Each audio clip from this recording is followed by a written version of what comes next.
Okay, അപ്പൊ ഇന്ന് നമ്മൾ പഠിക്കാൻ പോകുന്ന ടോപ്പിക് രക്തപര്യന വ്യവസ്ഥയാണ്. അപ്പൊ നമുക്ക് ആ ടോപ്പിക്കിലേക്ക് കടക്കാം. അതിനു മുമ്പ് രക്തപര്യന വ്യവസ്ഥയെ കുറിച്ച് നമുക്ക് അറിയാവുന്ന കുറച്ച് കാര്യങ്ങളൊക്കെ ഒന്ന് ഓർക്കാം. ഏതാണ് രക്തപര്യന വ്യവസ്ഥയുടെ സെൻട്രൽ പാർട്ടായിട്ട് കൺസിഡർ ചെയ്യപ്പെടുന്നത്?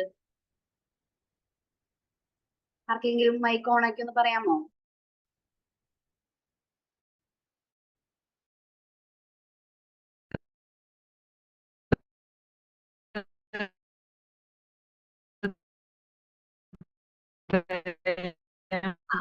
ഹാർട്ടാണ് അല്ലെ? അപ്പൊ ഹാർട്ടുമായിട്ട് റിലേറ്റ് ചെയ്തിട്ടുള്ള കുറച്ച് കാര്യങ്ങളാണ് നമ്മളിന്ന് പഠിക്കാൻ പോകുന്നത്. ഓക്കെ, അപ്പൊ രക്തപര്യന വ്യവസ്ഥയിലെ പ്രധാന രക്തം, രക്തക്കുഴലുകൾ, ഹൃദയം, ഇത് മൂന്നുമാണ്. സാധാരണഗതിയിൽ മൃഗങ്ങളിലായാലും അല്ലെങ്കിൽ മനുഷ്യരിലായാലും നമ്മൾ ഏത് ജീവജാലങ്ങളെ നോക്കിക്കഴിഞ്ഞാൽ നമുക്ക് രണ്ട് ടൈപ്പ് രക്തപര്യന വ്യവസ്ഥകളാണ് കാണാനായിട്ട് സാധിക്കുക. ഓക്കെ, ആ രണ്ട് ടൈപ്പ് വ്യവസ്ഥകൾ ഏതൊക്കെയാന്ന് ഇവിടെ തന്നിട്ടുണ്ട്. ഏതൊക്കെയാ? ഒന്ന് ക്ലോസ്ഡ് സർക്കുലേഷൻ, അടഞ്ഞ രക്തപര്യനമുണ്ട്. രണ്ടാമത്തേതാണ് തുറന്ന രക്തപര്യനം, ഓപ്പൺ സർക്കുലേഷൻ. ഇത് രണ്ടും എന്താണെന്ന് ആദ്യം നോക്കാം. രക്തം നേരിട്ട് കോശങ്ങളിൽ എത്താതെ രക്തക്കുഴലുകളിലൂടെ ഒഴുകുന്ന സിസ്റ്റത്തിനെയാണ് നമ്മൾ ക്ലോസ്ഡ് സർക്കുലേഷൻ, അടഞ്ഞ പര്യനം എന്ന് പറയുന്നത്. ഇപ്പൊ നമ്മുടെ ശരീരത്തിലൊക്കെ എങ്ങനെയാണ്? ബ്ലഡ് വെസൽസിലൂടെ ബ്ലഡ് എത്തുന്നു. അത് ചെറിയ ചെറിയ ലോമികകൾ, കാപ്പിലറീസിലൂടെ ടിഷ്യൂസിന്റെ പരിസരത്ത് എത്തുന്നു. ഈ ലോമികകളിൽ നിന്ന് ടിഷ്യൂ ഫ്ലൂയിഡ് ആയിട്ട് നമ്മുടെ ഓരോ സെല്ലുകളിലേക്കും എത്തുകയാണ് ചെയ്യുന്നത്. ഓക്കെ, അപ്പൊ അങ്ങനെ നേരിട്ട് എല്ലാ സെല്ലിനെയും ഇങ്ങനെ നനച്ചു പോകാതെ ചെറിയ ചെറിയ രക്തക്കുഴലുകളിലൂടെ എത്തിക്കുന്ന രീതിയാണ് അടഞ്ഞ രക്തപര്യനം എന്ന് പറയുന്നത്.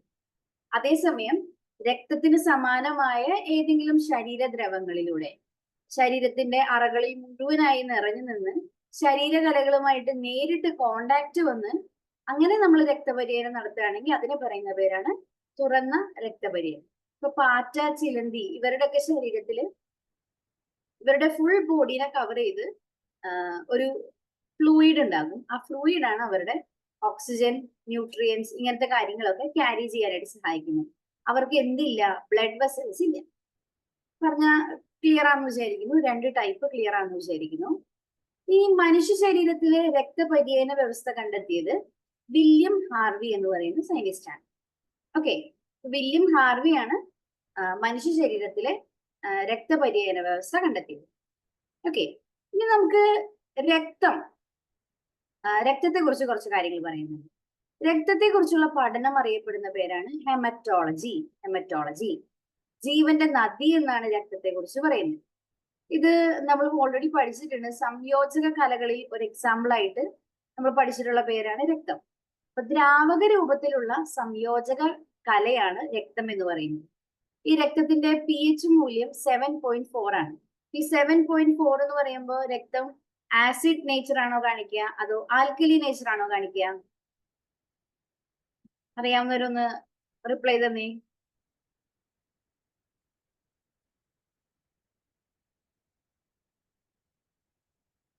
ചാറ്റ് ബോക്സിലോ മൈക്ക് ടേൺ ഓൺ ചെയ്തോ?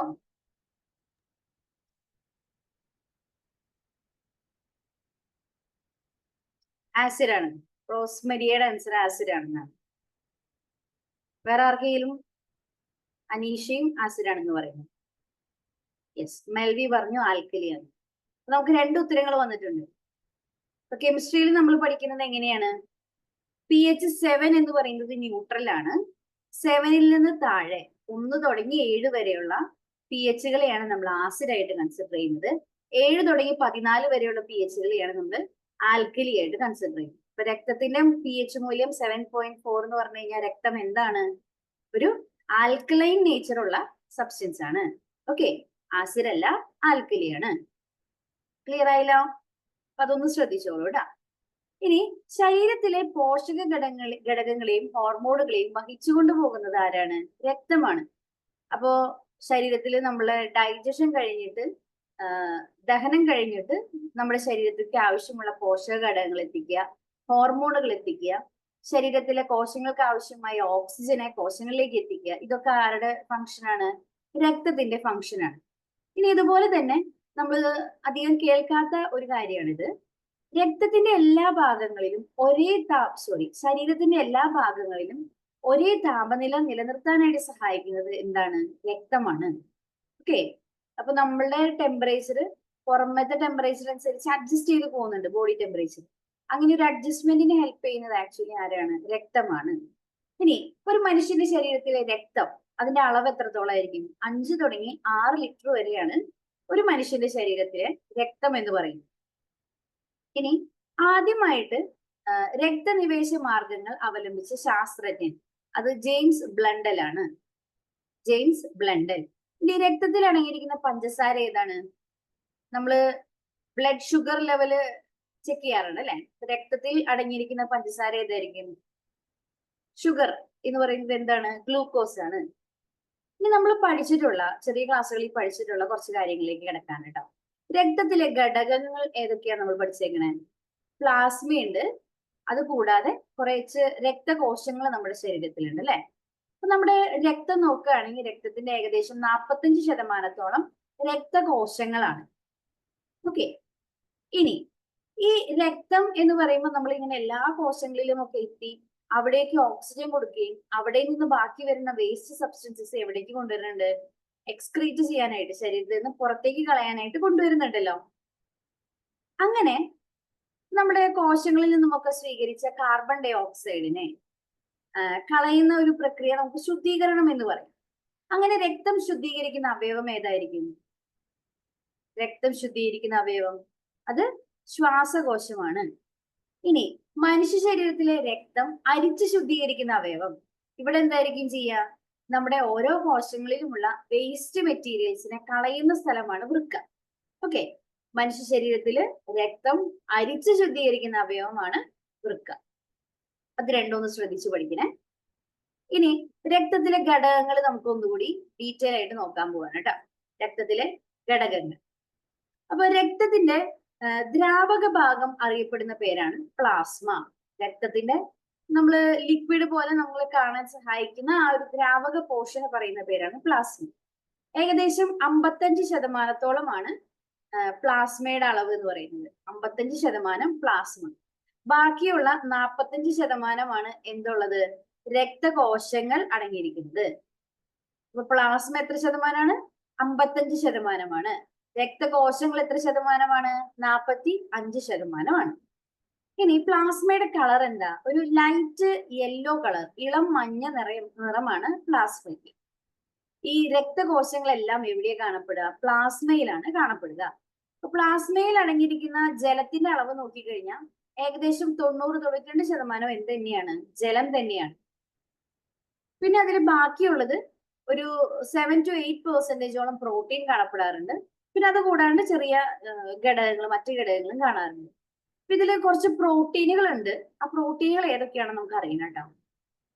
ഇനി രക്തത്തിലെ ആന്റിബോഡികൾ കാണപ്പെടുന്ന സ്ഥലമാണ് പ്ലാസ്മ. അപ്പൊ ആന്റിബോഡി എന്താണെന്ന് നമുക്ക് കുറച്ച് കഴിയുമ്പോൾ ഇത്തിരി കഴിയുമ്പോൾ നമുക്ക് ഡീറ്റെയിൽ ആയിട്ട് പഠിക്കാനുണ്ട്. അപ്പൊ നമുക്ക് അത് ഒന്നുകൂടി പറയാം. അപ്പൊ നമ്മൾ ടോട്ടൽ പ്ലാസ്മയെ കുറിച്ചാണ് പറഞ്ഞത്. ബ്ലഡിൽ ആകെ 55% പ്ലാസ്മയുള്ളത്. 45% ബാക്കിയുള്ളത് രക്തകോശങ്ങളാണ്. പ്ലാസ്മയെ കുറിച്ച് എന്തൊക്കെ കാര്യങ്ങൾ പറഞ്ഞു? പ്ലാസ്മയുടെ നിറം ഇളം മഞ്ഞ നിറമാണ്. രക്തകോശങ്ങളൊക്കെ കാണപ്പെടുന്നത് ഈ പ്ലാസ്മയിലാണ്. പ്ലാസ്മയുടെ മേജോറിറ്റി പാർട്ടും എന്ത് തന്നെയാണ്? ജലമാണ്. ജലം. ഈ ജലത്തിന്റെ അളവ് എന്ന് പറയുന്നത് ഏകദേശം 90 തുടങ്ങി 92%. ഇനി അതിൽ ഏകദേശം ഒരു 7 to 8% എന്ത് കാണാം? പ്രോട്ടീൻ കാണാം. അതുകൂടാണ്ട് മറ്റു ചില ഘടകങ്ങൾ അടങ്ങിയിട്ടുണ്ട്. ഇത് കൂടാണ്ട് ആന്റിബോഡികൾ കാണപ്പെടുന്നത് പ്ലാസ്മയിലാണ്. ഞാൻ പറഞ്ഞിരുന്നു പ്ലാസ്മയിൽ കുറച്ച് പ്രോട്ടീനുകൾ ഉണ്ട്. ആ പേരുകളൊന്നും നമ്മൾ പഠിക്കണം. Albumin, globulin, fibrinogen. ഈ 3 ടൈപ്പ് പ്രോട്ടീനുകളാണ് ഇവിടെ കാണപ്പെടുന്നത്? രക്തത്തിന്റെ പ്ലാസ്മയിൽ കാണപ്പെടുന്നത്. നമ്മുടെ ശരീരത്തിന് ആവശ്യമായ ആന്റിബോഡികൾ നിർമ്മിക്കാൻ സഹായിക്കുന്ന പ്ലാസ്മയിലെ പ്രോട്ടീനാണ് ഗ്ലോബുലിൻ എന്നറിയപ്പെടുന്നത്. ആന്റിബോഡികൾ നിർമ്മിക്കാൻ സഹായിക്കുന്ന പ്ലാസ്മയിലെ പ്രോട്ടീനാണ് ഗ്ലോബുലിൻ. ഓക്കെ. ഇനി രക്തസമ്മർദ്ദം ക്രമീകരിക്കാൻ സഹായിക്കുന്ന പ്ലാസ്മ പ്രോട്ടീനാണ് അൽബുമിൻ. രക്തസമ്മർദ്ദം ക്രമീകരിക്കാനായിട്ട് സഹായിക്കുന്ന പ്ലാസ്മ പ്രോട്ടീൻ ആണ് ആൽബുമിൻ. രക്തം കട്ട പിടിക്കാനായിട്ട് ഹെൽപ്പ് ചെയ്യുന്ന പ്ലാസ്മ പ്രോട്ടീൻ ആണ് ഫൈബ്രിനോജൻ. ഈ മൂന്നെണ്ണം കൃത്യമായിട്ട് പഠിക്കണം. ഓക്കെ. ആന്റിബോഡി നിർമ്മിക്കാൻ സഹായിക്കുന്നത് ഗ്ലോബുലിൻ, രക്തസമ്മർദ്ദം ക്രമീകരിക്കാൻ സഹായിക്കുന്നത് അൽബുമിൻ, രക്തം കട്ട പിടിക്കാൻ സഹായിക്കുന്നത് ഫൈബ്രിനോജൻ. ക്ലിയർ ആണല്ലോ ഇതുവരെ പറഞ്ഞത്? നമ്മൾ ഇനി പറയാൻ പോകുന്നത് രക്തകോശങ്ങളെ കുറിച്ചാണ്. പ്രധാനമായിട്ടും 3 തരം രക്തകോശങ്ങളാണ് നമ്മൾ മനുഷ്യ ശരീരത്തിൽ കാണാറുള്ളത്. ഏതൊക്കെയാണ്? റെഡ് ബ്ലഡ് കോർപ്പസൽസ് അല്ലെങ്കിൽ എറിത്രോസൈറ്റ്സ് എന്നറിയപ്പെടുന്ന അരുണ രക്താണുക്കൾ. റെഡ് കളറിൽ കാണപ്പെടുന്നത്. ഇനി ല്യൂക്കോസൈറ്റ്സ് അല്ലെങ്കിൽ വൈറ്റ് ബ്ലഡ് കോർപ്പസൽസ് എന്നറിയപ്പെടുന്ന ശ്വേത രക്താണുക്കൾ കാണാറുണ്ട്. ഇനി പ്ലേറ്റ്ലെറ്റുകൾ കാണാറുണ്ട്. ത്രോംബോസൈറ്റ്സ് എന്നും അവർക്ക് പേരുണ്ട്. ഓക്കെ. ഇപ്പൊ ഇങ്ങനെ 3 ടൈപ്പ് WBC, RBC, പ്ലേറ്റ്ലെറ്റ്സ്, ഈ 3 ടൈപ്പ് രക്തകോശങ്ങളാണ് എവിടെ കാണപ്പെടുന്നത്? നമ്മുടെ ശരീരത്തിൽ കാണപ്പെടുന്നത്. ഈ രക്തകോശങ്ങളൊക്കെ ഉണ്ടായി വരുന്നത് എവിടെ നിന്നാണ്? അസ്ഥിമജ്ജയിൽ നിന്നാണ് രക്തകോശങ്ങൾ ഉണ്ടായി വരുന്നത്. ഈ ഉണ്ടായി വരുന്ന പ്രക്രിയനെ പറയുന്ന പേരാണ് ഹീമോപോയസിസ്. ഹീമോപോയസിസ് എന്നാണ് രക്തകോശങ്ങൾ ഉണ്ടായി വരുന്ന പ്രക്രിയനെ പറയുന്ന പേര്. നമ്മുടെ ശരീരത്തിലെ രക്തകോശങ്ങളുടെ അളവ് നമ്മൾ പല ടെസ്റ്റുകളിലായിട്ട് ചെയ്യാറുണ്ട്, ലാബ് ടെസ്റ്റുകളായിട്ട്. അപ്പോൾ ഇതിന്റെ അളവ് ചേഞ്ച് ചെയ്യുന്നതനുസരിച്ച് അത് എന്തെങ്കിലും ഒരു അസുഖത്തിന്റെ ഇൻഡിക്കേഷൻ ആയിരിക്കും. അങ്ങനെ എത്ര രക്തകോശമുണ്ട് എന്ന് കൗണ്ട് ചെയ്യാൻ, എണ്ണം ചെക്ക് ചെയ്യാനായിട്ട് ഉപയോഗിക്കുന്ന ഇൻസ്ട്രുമെന്റ് ആണ് ഹീമോസൈറ്റോമീറ്റർ. ഹീമോ എന്ന് വെച്ചാൽ ബ്ലഡ് ആണ് കേട്ടോ. ഹീമോസൈറ്റോമീറ്റർ എന്തിനു വേണ്ടിയിട്ട് ഉപയോഗിക്കുന്നത്? രക്തകോശങ്ങളുടെ എണ്ണം മനസ്സിലാക്കാൻ ഉപയോഗിക്കുന്നതാണ് ഹീമോസൈറ്റോമീറ്റർ. ഇനി നമ്മുടെ ശരീരത്തിലെ എല്ലാ ഭാഗങ്ങളിലും ഓക്സിജൻ എത്തിക്കാനായിട്ട് സഹായിക്കുന്ന രക്തകോശം ഏതാണ്? റെഡ് ബ്ലഡ് കോർപ്പസൽസ് എന്നറിയപ്പെടുന്ന അരുണ രക്താണുക്കളാണ്. ഈ അരുണ രക്താണുക്കളുടെ ദൈർഘ്യം അല്ലെങ്കിൽ ആയുസ് എന്ന് പറയുന്നത് ഏകദേശം 120 ദിവസമാണ്. നമ്മുടെ ശരീരത്തിൽ ഏറ്റവും കൂടുതൽ കാണപ്പെടുന്ന രക്തകോശങ്ങൾ ഏത് തന്നെയാണ്? അരുണ രക്താണുക്കളാണ്. നമ്മൾ ഇതിന്റെ ഒരു എണ്ണം ഏകദേശം നോക്കിക്കഴിഞ്ഞാൽ ഒരു ഘന മില്ലി ലിറ്റർ രക്തം നോക്കിക്കഴിഞ്ഞാൽ ഏകദേശം 5 മില്യൺ തുടങ്ങി 5.5 മില്യൺ വരെ നമുക്ക് എന്തിനെ കാണാൻ പറ്റും? ചുവന്ന രക്താണുക്കളെ കാണാൻ പറ്റും. ഇതിന് ഏറ്റവും വലിയ പ്രത്യേകത എന്താണെന്ന് വെച്ച് കഴിഞ്ഞാൽ ന്യൂക്ലിയസ് ഇല്ലാത്ത രക്തകോശങ്ങളാണ് പ്ലേറ്റ്ലെറ്റുകൾ. ഓക്കെ. ഇനി ന്യൂക്ലിയസ് ഉള്ള ചുവന്ന രക്താണുക്കൾ ചില ജീവികളിലുണ്ട്. അതിനൊരു എക്സാമ്പിൾ ആണ് ഒട്ടകം. ഓക്കെ. ഇവിടെ ഒരു മിസ്റ്റേക്ക് വന്നിട്ടുണ്ട്, ഒന്ന് ശ്രദ്ധിച്ചോളൂ കേട്ടോ. ന്യൂക്ലിയസ് ഇല്ലാത്ത രക്തകോശമാണ് നമ്മളിപ്പോ പറഞ്ഞ അരുണ രക്തകോശം. അതുപോലെ മർമ്മം, ഈ ന്യൂക്ലിയസ് ഉള്ള ചുവന്ന രക്താണുക്കൾ ചില ജീവികളിൽ കാണാം. അതിനൊരു എക്സാമ്പിൾ ആണ് ഒട്ടകം. പറഞ്ഞത് ക്ലിയർ ആണെന്ന് വിചാരിക്കുന്നു. ഓക്കെ. ഞാൻ അത് എഴുതിയതിൽ ഒരു ചെറിയ മിസ്റ്റേക്ക് വന്നതാണ്, ഒന്ന് ശ്രദ്ധിച്ചു വായിച്ചോളൂ കേട്ടോ. ഇനി രക്തത്തിന് ചുവന്ന നിറം നൽകുന്ന വർണ്ണകമാണ് ഹീമോഗ്ലോബിൻ. ഈ ഹീമോഗ്ലോബിൻ ആണ് എന്തിനെ സഹായിക്കുന്നത്? ഓക്സിജൻ ക്യാരി ചെയ്യാനായിട്ട് സഹായിക്കുന്നത്. ഇപ്പൊ ഹീമോഗ്ലോബിൻ സ്ഥിതി ചെയ്യുന്ന കോശം ഏതാണെന്ന് ചോദിച്ചാൽ നമുക്ക് എന്ത് പറയാം? അത് അരുണ രക്താണുവാണ്. ഏതാണ്? ഓക്കെ, ഒന്നുകൂടി പറയാം. നമ്മള് സാധാരണഗതിയിൽ മനുഷ്യ ശരീരം നോക്കിക്കഴിഞ്ഞാൽ നമ്മുടെ റെഡ് ബ്ലഡ് കോർപ്പസൽസിൽ, അരുണ രക്താണുവില് ന്യൂക്ലിയസ് എന്ന് പറയുന്ന ഇല്ല. ന്യൂക്ലിയസ് ഇല്ലാത്ത രക്തകോശമാണ് അരുണ രക്തകോശം. ഓക്കെ. എന്നാൽ ഒട്ടകത്തിനൊക്കെ അവരുടെ ബ്ലഡിലുള്ള റെഡ് ബ്ലഡ് സെൽസിൽ എന്ത് കാണാം? ന്യൂക്ലിയസ് കാണാം. ഓക്കെ. ഇനി ഈ റെഡ് ബ്ലഡ് സെൽസ് ഇതൊക്കെ ഒരുപാട് ഉള്ളത് കാരണമാണ് നമ്മുടെ ബ്ലഡിന് പൊതുവെ റെഡ് കളർ വരുന്നത്. അപ്പൊ ഈ RBC, റെഡ് ബ്ലഡ് കോർപ്പസൽസ്, അരുണ രക്തകോശത്തിന് കാണപ്പെടുന്ന ഹീമോഗ്ലോബിൻ എന്ന് പറയുന്ന വർണ്ണകമാണ് രക്തത്തിന് എന്ത് തരുന്നത്? ചുവപ്പ് നിറം നൽകുന്നത്. ഹീമോഗ്ലോബിന്റെ മറ്റൊരു ഫംഗ്ഷൻ എന്താണ്? നമ്മുടെ കോശങ്ങളിലേക്ക് ഓക്സിജനെ എത്തിക്കുക എന്നുള്ളതും ആരുടെ ഫംഗ്ഷനാണ്? ഹീമോഗ്ലോബിന്റെ ഫംഗ്ഷനാണ്. ഇപ്പൊ ഹീമോഗ്ലോബിൻ സ്ഥിതി ചെയ്യുന്ന കോശം ഏതാണെന്ന് ചോദിച്ചാൽ നമുക്ക് എന്ത് പറയാം? അരുണ രക്താണുവാണെന്ന് പറയാം. ക്ലിയർ ആണോ പറഞ്ഞത്?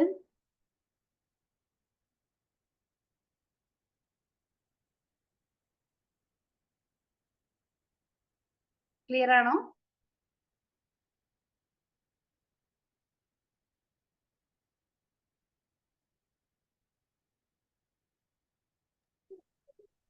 മർമ്മ മർമ്മമില്ലാത്ത രക്തകോശങ്ങളാണ് അരുണ രക്തകോശം. അങ്ങനെയാണോ? ആ പക്ഷെ ഒട്ടകത്തിന്റെ കേസിൽ എന്ത് കാണാം? മർമ്മം കാണാം. ആ പ്ലേറ്റ്ലെറ്റ്സ് എന്നുള്ളത് ഇല്ല അല്ലേ? ഇല്ല ഇല്ല. ഞാൻ എഡിറ്റ് ചെയ്തത് ഒന്നുകൂടി ഗ്രൂപ്പിൽ ഇടാം കേട്ടോ. ക്ലിയർ അല്ലേ? ക്ലിയർ ആണ് മാം. ഓക്കെ, കണ്ടിന്യൂ ചെയ്യാൻ കേട്ടോ. ഇനി ഓക്സിജൻ ആഗിരണം ചെയ്യുന്ന രക്തത്തിലെ ഘടകമാണ് ഹീമോഗ്ലോബിൻ. ഹീമോഗ്ലോബിനില് ഡി ഓക്സിജനേഷൻ നടക്കുന്നത് കലകളിലാണ്. എന്ന് പറഞ്ഞു കഴിഞ്ഞാൽ എന്താണെന്ന് ഒന്നുകൂടി ക്ലിയർ ആയിട്ട് പറഞ്ഞുതരാം. ഓക്സിജൻ ഹീമോഗ്ലോബിനിൽ കണ്ടെയ്ൻ ചെയ്യുന്ന ഹെം യൂണിറ്റ്, അത് അത്ര ഡീറ്റെയിൽ ആയിട്ട് പോകണ്ട, അയൺ കണ്ടെയ്ൻ ചെയ്യുന്ന, ഇരുമ്പ് അടങ്ങിയിരിക്കുന്ന ഒരു ചെറിയൊരു സ്ട്രക്ചറാണ് ഹീമോഗ്ലോബിനിലുള്ളത്. ആ ഹീമോഗ്ലോബിൻ ഓക്സിജനുമായിട്ട് ബൈൻഡ് ചെയ്യുന്നു, നമ്മുടെ കോശങ്ങളിൽ എത്തിക്കുന്നു. കോശങ്ങളിൽ വെച്ച് ഓക്സിജൻ കോശങ്ങൾക്ക് കൊടുക്കണമല്ലോ, ആ പ്രോസസ്സിനെ പറയുന്ന പേരാണ് ഡി ഓക്സിജനേഷൻ. ഓക്കെ, ഇപ്പൊ ഹീമോഗ്ലോബിന്റെ അകത്തുള്ള ഓക്സിജനേഷൻ, ഓക്സിജൻ ഡി ഓക്സിജനേറ്റഡ് ആകുന്നത് എവിടെ വെച്ചിട്ടാണ്? കലകളിൽ വെച്ചിട്ടാണ്. ഇനി ഹീമോഗ്ലോബിനിൽ അടങ്ങിയിരിക്കുന്ന ധാതു ഏതാണ്? ഇരുമ്പാണ് അടങ്ങിയിരിക്കുന്നത്. അപ്പൊ ഹീമോഗ്ലോബിനിൽ ഓക്സിജൻ കൊണ്ടുപോകാനായിട്ട്, സംവഹിക്കാനായിട്ട് സഹായിക്കുന്ന ഘടകം ഏതാണ്? ഇരുമ്പാണ്. ഒന്നുകൂടി പറയാൻ കേട്ടോ, നമ്മുടെ ശരീരത്തിലെ ഹീമോഗ്ലോബിനിൽ ഇരുമ്പ് അടങ്ങിയിട്ടുണ്ട്. ഈ ധാതു ഉപയോഗിച്ചിട്ടാണ് ഹീമോഗ്ലോബിൻ ഓക്സിജനുമായിട്ട് ബോണ്ട് പോലെ ഫോം ചെയ്യുന്നത്. ഈ ഒരു പ്രോസസ്സിനെ നമുക്ക് ഓക്സിജനേഷൻ എന്ന് വിളിക്കാം. ഓക്സിജൻ ആഗിരണം ചെയ്യുന്ന ഒരു പ്രക്രിയ. ഈ ആഗിരണം ചെയ്ത ഓക്സിജൻ കൃത്യമായിട്ട് എവിടെ എത്തിക്കണം? നമ്മുടെ കോശങ്ങളിൽ എത്തിക്കണം, നമ്മുടെ കലകളിൽ എത്തിക്കണം. ഇങ്ങനെ കലകളിൽ എത്തിക്കഴിഞ്ഞു കഴിയുമ്പോൾ ഹീമോഗ്ലോബിനിൽ നിന്ന് ഓക്സിജൻ റിലീസ് ചെയ്യും. ആ പ്രക്രിയനെ പറയുന്ന പേരാണ് ഡി ഓക്സിജനേഷൻ. ഓക്കെ, അപ്പൊ ഹീമോഗ്ലോബിനിൽ ഡി ഓക്സിജനേഷൻ നടക്കുന്നത് എവിടെ വെച്ചിട്ടാണ്? കലകളിൽ വെച്ചിട്ടാണ്. ഹീമോഗ്ലോബിനിൽ അടങ്ങിയിരിക്കുന്ന ധാതു ഏതാണ്? ഇരുമ്പാണ്. ഹീമോഗ്ലോബിനിൽ ഓക്സിജൻ സംവഹിക്കുന്ന ഘടകം ഏതാണ്? ഇരുമ്പാണ്. ഇനി നമ്മുടെ ബ്ലഡിലുള്ള ഹീമോഗ്ലോബിന്റെ കൗണ്ട് ചെക്ക് ചെയ്യാറുണ്ട് അല്ലെ? അപ്പൊ ഏകദേശം മനുഷ്യ ശരീരത്തിലെ ഹീമോഗ്ലോബിന്റെ അളവ് എന്ന് പറയുന്നത് 12 തുടങ്ങി 16 ഗ്രാം പെർ 100 ml ആണ്. അത് NCERT ടെക്സ്റ്റ് പ്രകാരം 12 to 16 എന്നാണ് പറയുന്നത്. പക്ഷെ നമ്മുടെ SCERT ടെക്സ്റ്റിൽ 12 to 17 എന്നാണ് കാണിക്കുന്നത്. ഓക്കെ, ഇപ്പൊ 12 to 16 അല്ലെങ്കിൽ 12 to 17 ഓപ്ഷൻ നോക്കിയിട്ട് കറക്റ്റ് ആൻസർ മാർക്ക് ചെയ്യാം കേട്ടോ. ഇനി പുരുഷന്മാരിലെ ശരാശരി നോക്കുകയാണെങ്കിൽ ഏകദേശം 15 ഗ്രാം പെർ 100 ml ആണ് കാണാറ്. സ്ത്രീകളില് കുറഞ്ഞത് 12 എങ്കിലും കാണണം. ഒരു ഏകദേശം ശരാശരി 13 ഗ്രാം പെർ 100 ml ആണ്. ഇപ്പൊ നമ്മൾ ബ്ലഡ് ഒക്കെ ഡൊണേറ്റ് ചെയ്യുന്ന സമയത്ത് നമ്മുടെ ഹീമോഗ്ലോബിന്റെ അളവ് ചെക്ക് ചെയ്യും. ആ അളവ് ചെക്ക് ചെയ്യുമ്പോൾ കുറഞ്ഞത് 12 ഗ്രാം എങ്കിലും ഉണ്ടെങ്കിലാണ് എന്തെടുക്കുള്ളൂ? ബ്ലഡ് മറ്റൊരാൾക്ക് ഡൊണേറ്റ് ചെയ്യാനായിട്ട് സഹായിക്കുള്ളൂ, അല്ലെങ്കിൽ അതിന് ഉപയോഗിക്കുള്ളൂ. അപ്പൊ ആ ഒരു എമൗണ്ട് 12 എന്നുള്ളത് വളരെ പ്രധാനപ്പെട്ടതാണ് കേട്ടോ. ഇനി ആരോഗ്യമുള്ള ഒരു കുഞ്ഞിന്റെ രക്തം നമ്മൾ നോക്കുകയാണെങ്കിൽ ഹീമോഗ്ലോബിന്റെ അളവ് 11 തുടങ്ങി 13 ഗ്രാം പെർ ml ആയിട്ടാണ് കാണപ്പെടുന്നത്. ഇനി ഹീമോഗ്ലോബിന്റെ അളവ് മെഷർ ചെയ്യാനായിട്ട് ഉപയോഗിക്കുന്ന ഇൻസ്ട്രുമെന്റ് ആണ് ഹീമോഗ്ലോബിനോമീറ്റർ. ഹീമോഗ്ലോബിനോമീറ്റർ ക്ലിയർ ആണോ? നമ്മൾ പറഞ്ഞത് എന്തിനെ കുറിച്ചാണ്? RBCനെ കുറിച്ചാണ്. RBC എവിടെയാണ് ഉണ്ടാവുന്നത്? എല്ലാ രക്തകോശങ്ങളും ഉണ്ടാവുന്നത് എവിടെയാണെന്ന് പറഞ്ഞത്? അസ്ഥിമജ്ജയിലാന്ന് പറഞ്ഞു അല്ലെ? ഉണ്ടായാൽ മാത്രം പോരാ, ഇത് എന്ത് ചെയ്യണം? ആവശ്യം കഴിഞ്ഞ് കഴിയുമ്പോ, അല്ലെങ്കിൽ ആ 120 ദിവസം ആയുസ് കഴിഞ്ഞ് കഴിയുമ്പോൾ എന്ത് ചെയ്യണം? നശിച്ച് പോകുകയും വേണം. അങ്ങനെ അരുണ രക്താണുകൾ നശിച്ചു പോകുന്ന സ്ഥലമാണ് കരളും പ്ലീഹയും. കരളും പ്ലീഹയും. ഇനി അരുണ രക്താണുക്കൾ ശിഥിലീകരിക്കപ്പെടുമ്പോൾ നമ്മുടെ ബോഡിയിൽ റിലീസ് ചെയ്യുന്ന 2 സബ്സ്റ്റൻസസ് ആണ് ബിലിറൂബിനും ബിലിവേർഡിനും. Bilirubin and biliverdin. ഓക്കെ, ഇത് എവിടെയാണ് കാണുക? കരളിലാണ് കാണുക. ഇപ്പൊ നമുക്ക് കരളുമായിട്ട് ബന്ധപ്പെട്ട് മഞ്ഞപ്പിത്തം എന്നൊരു അസുഖം നമ്മൾ പഠിക്കാറുണ്ട് അല്ലെ? ഈ മഞ്ഞപ്പിത്തം ഉണ്ടാകുമ്പോൾ നമ്മുടെ ശരീരത്തില് കുറെ സ്ഥലങ്ങളിൽ മഞ്ഞ നിറം കാണപ്പെടാറുണ്ട്. നഖത്തിന്റെ വെളുത്ത ഭാഗങ്ങള്, കണ്ണിന്റെ വെളുത്ത ഭാഗങ്ങളിലൊക്കെ മഞ്ഞ നിറം കാണപ്പെടാറുണ്ട്. അതിന് കാരണമായ 2 പിഗ്മെന്റുകളാണ് ഈ ബിലിറൂബിനും ബിലിവേർഡിനും. ഇത് രണ്ടും എങ്ങനെയാണ് ഉണ്ടാവുന്നത്? അരുണ രക്താണുക്കള് നശിച്ചു പോകുമ്പോഴാണ് എന്തുണ്ടാവുന്നത്? ബിലിറൂബിൻ ബിലിവേർഡിൻ എന്ന് പറയുന്ന മഞ്ഞ കളറിലുള്ള 2 പിഗ്മെന്റുകൾ ഉണ്ടാവും. ക്ലിയർ ആണല്ലോ? ഇനി അരുണ രക്താണുക്കളുടെ ശവപ്പറമ്പ് എന്നറിയപ്പെടുന്ന സ്ഥലം ഏതാണ്? പ്ലീഹയാണ്, പ്ലീഹ. ഇനി അതുപോലെ തന്നെ പ്രതിരോധ വ്യവസ്ഥയിലെ ഏറ്റവും വലിയ അവയവം ഏതാണ്? പ്ലീഹയാണ്. അരുണ രക്താണുക്കളുടെ ഉൽപാദനം കൂടുന്നത് മൂലമുണ്ടാകുന്ന രോഗത്തിനെ പറയുന്ന പേരാണ് പോളിസൈത്തീരിയ. ഈ RBC ഒരുപാട് കൂടിക്കഴിഞ്ഞാലും അത് അസുഖമാണ്, കുറഞ്ഞു കഴിഞ്ഞാലും അസുഖമാണ്. കൂടിക്കഴിഞ്ഞാൽ നമ്മൾ അതിനെ പറയുന്ന പേരാണ് പോളിസൈത്തീരിയ. ഇനി കുറഞ്ഞു കഴിഞ്ഞാൽ നമ്മൾ അതിനെ വിളിക്കുന്ന പേരാണ് അനീമിയ, വിളർച്ച. അത് കേട്ടിട്ടുണ്ടോ? ഒരുവിധം സ്ത്രീകളിൽ ഒക്കെ കാണപ്പെടുന്ന ഒരു അസുഖമാണ്, കുട്ടികളിലും അതുപോലെ ടീനേജേഴ്സ് ആയ കുട്ടികളിലും കാണപ്പെടുന്ന അസുഖമാണ് അനീമിയ, വിളർച്ച എന്ന് പറയുന്നത്. ഓക്കെ, അപ്പൊ അതിന് പ്രതിരോധ മരുന്നുകളായിട്ട് നമ്മൾ അയൺ ടാബ്ലറ്റുകളൊക്കെ കൊടുക്കാറുണ്ട്. ഇനി നമ്മൾ അടുത്ത ഒരു ബ്ലഡ് സെല്ലിലേക്ക് കടക്കുകയാണ്. ശരീരത്തിന്റെ പോരാളി, പ്രതിരോധ ഭടന്മാർ എന്നൊക്കെ അറിയപ്പെടുന്ന രക്തകോശമാണ് ശ്വേത രക്താണുക്കൾ. ഇപ്പൊ നമ്മൾ ഇതുവരെ പറഞ്ഞത് അരുണ രക്താണുക്കളെ കുറിച്ചാണ്. ഇത് നമ്മൾ പറയാൻ പോകുന്നത് ശ്വേത രക്താണുക്കളെ കുറിച്ചാണ് കേട്ടോ. അപ്പൊ ശരീരത്തിന്റെ രോഗപ്രതിരോധ ശേഷി നൽകുന്ന ആന്റിബോഡികൾ ഉൽപ്പാദിപ്പിക്കുന്നത് ആരാണ്? ശ്വേത രക്താണുക്കളാണ്. പ്രധാനമായിട്ടും കുറച്ചധികം ടൈപ്പ് എന്തുണ്ട്? ശ്വേത രക്താണുക്കളുണ്ട്. ഇത് പേരുകളൊന്ന് നോക്കിയേ. ന്യൂട്രോഫിൽ ഉണ്ട്, ബേസോഫിൽ ഉണ്ട്, ഇസിനോഫിൽ ഉണ്ട്, മോണോസൈറ്റ് ഉണ്ട്, ലിംഫോസൈറ്റ് ഉണ്ട്. ഈ 5 ടൈപ്പാണ് നമ്മൾ പ്രധാനമായിട്ടും കാണപ്പെടുന്ന ശ്വേത രക്താണുക്കൾ എന്ന് പറയുന്നത്. ഇത് ഓരോരുത്തരും നമ്മുടെ ബോഡിയുടെ പ്രതിരോധത്തെ പല വിധത്തിൽ സഹായിക്കുന്നുണ്ട്. എങ്ങനെയാണെന്ന് നോക്കാം. ശരീരത്തിൽ പ്രവേശിക്കുന്ന ബാക്ടീരിയകളെ വിഴുങ്ങി നശിപ്പിക്കുന്ന രാസവസ്തുക്കൾ നിർമ്മിക്കുന്നത് ആരുടെ ഫംഗ്ഷനാണ്? ന്യൂട്രോഫിലിന്റെ ഫംഗ്ഷനാണ്. ന്യൂട്രോഫിൽ എന്ന് പറയുന്ന ഒരു പ്രധാന ശ്വേത രക്താണുവാണ്. ഇനി നമ്മുടെ ശരീരത്തിലെ ഏറ്റവും വലിയ രക്താണു ഏതാണെന്ന് ചോദിച്ചു കഴിഞ്ഞാൽ അതിന്റെ ഉത്തരം ഏതാണ്? ശ്വേത രക്താണുവാണ്. WBCകളാണ് ഏറ്റവും വലിയ രക്താണുക്കൾ.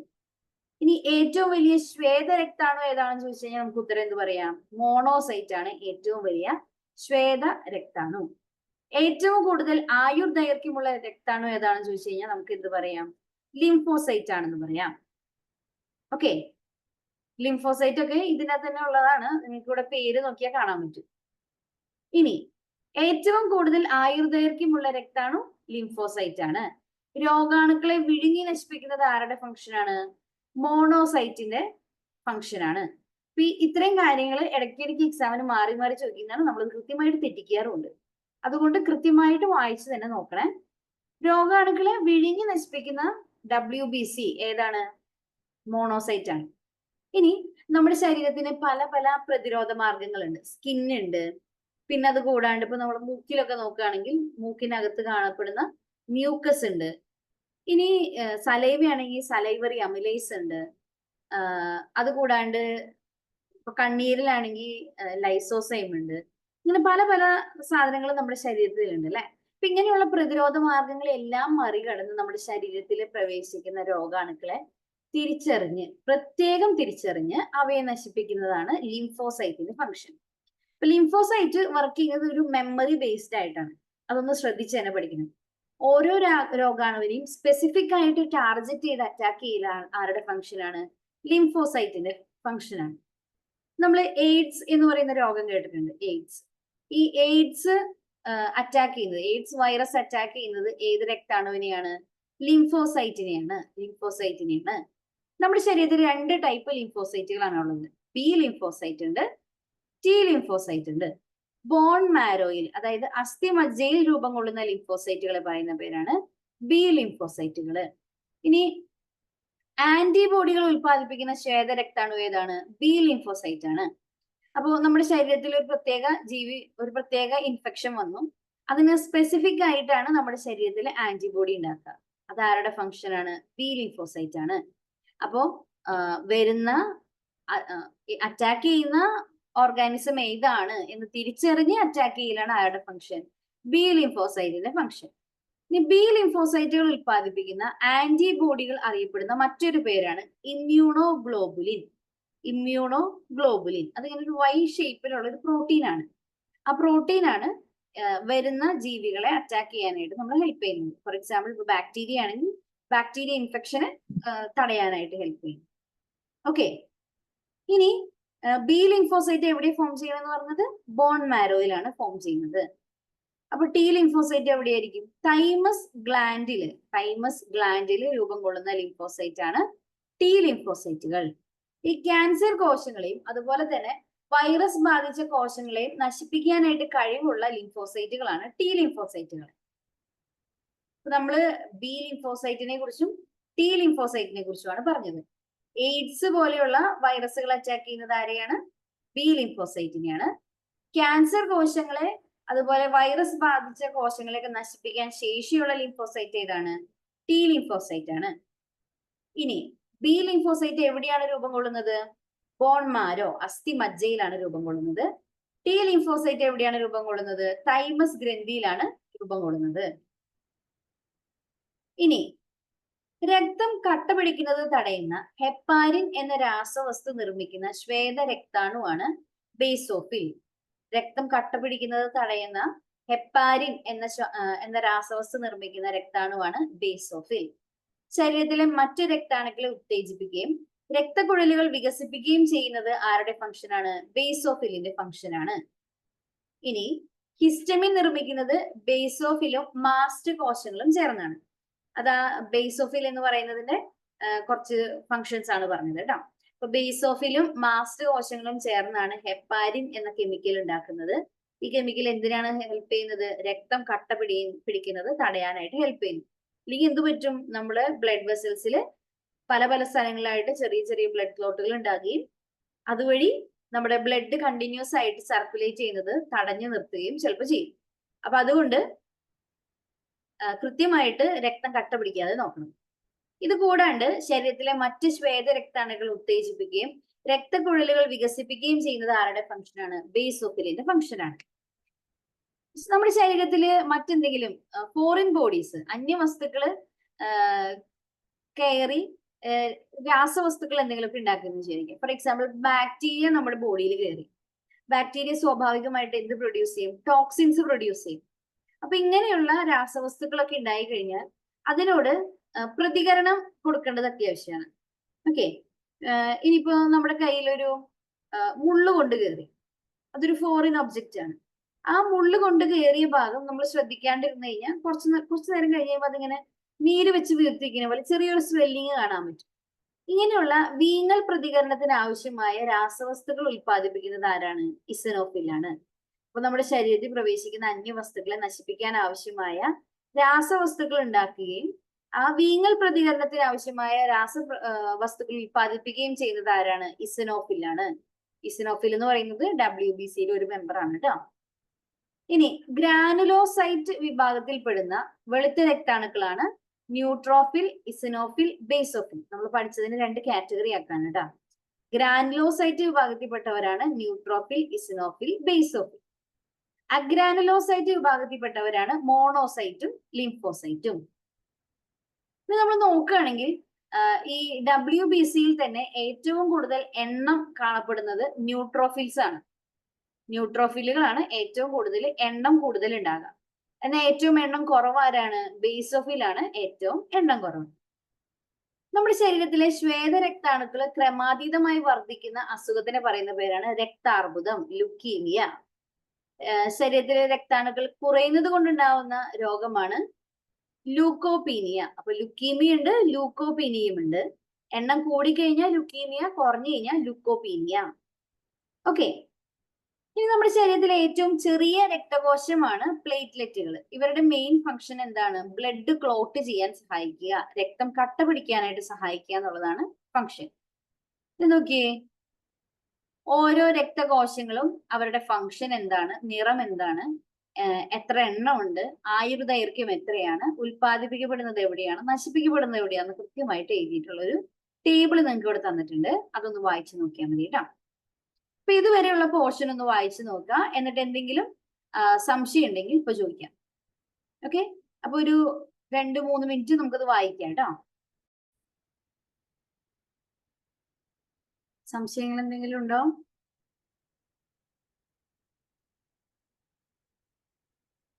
ഇല്ലെങ്കിൽ കണ്ടിന്യൂ ചെയ്യാലോ അല്ലെ. നമുക്ക് അടുത്തത് പഠിക്കാനുള്ളത് രക്തഗ്രൂപ്പുകളെ കുറിച്ചാണ് കേട്ടോ. ഇപ്പൊ നമ്മള് സാധാരണ ബ്ലഡ് ഗ്രൂപ്പുകൾ നമ്മൾ കുറച്ച് നമുക്കറിയാവുന്നതുണ്ടാവും. ഏതൊക്കെയുണ്ട്? A ഉണ്ട്, ബി ഉണ്ട്, ഒ ഉണ്ട്. 3 ടൈപ്പ് ബ്ലഡ് ഗ്രൂപ്പുകളാണ് നമ്മൾ സ്ഥിരമായിട്ട് മനുഷ്യരിൽ കേൾക്കാറുള്ളത്.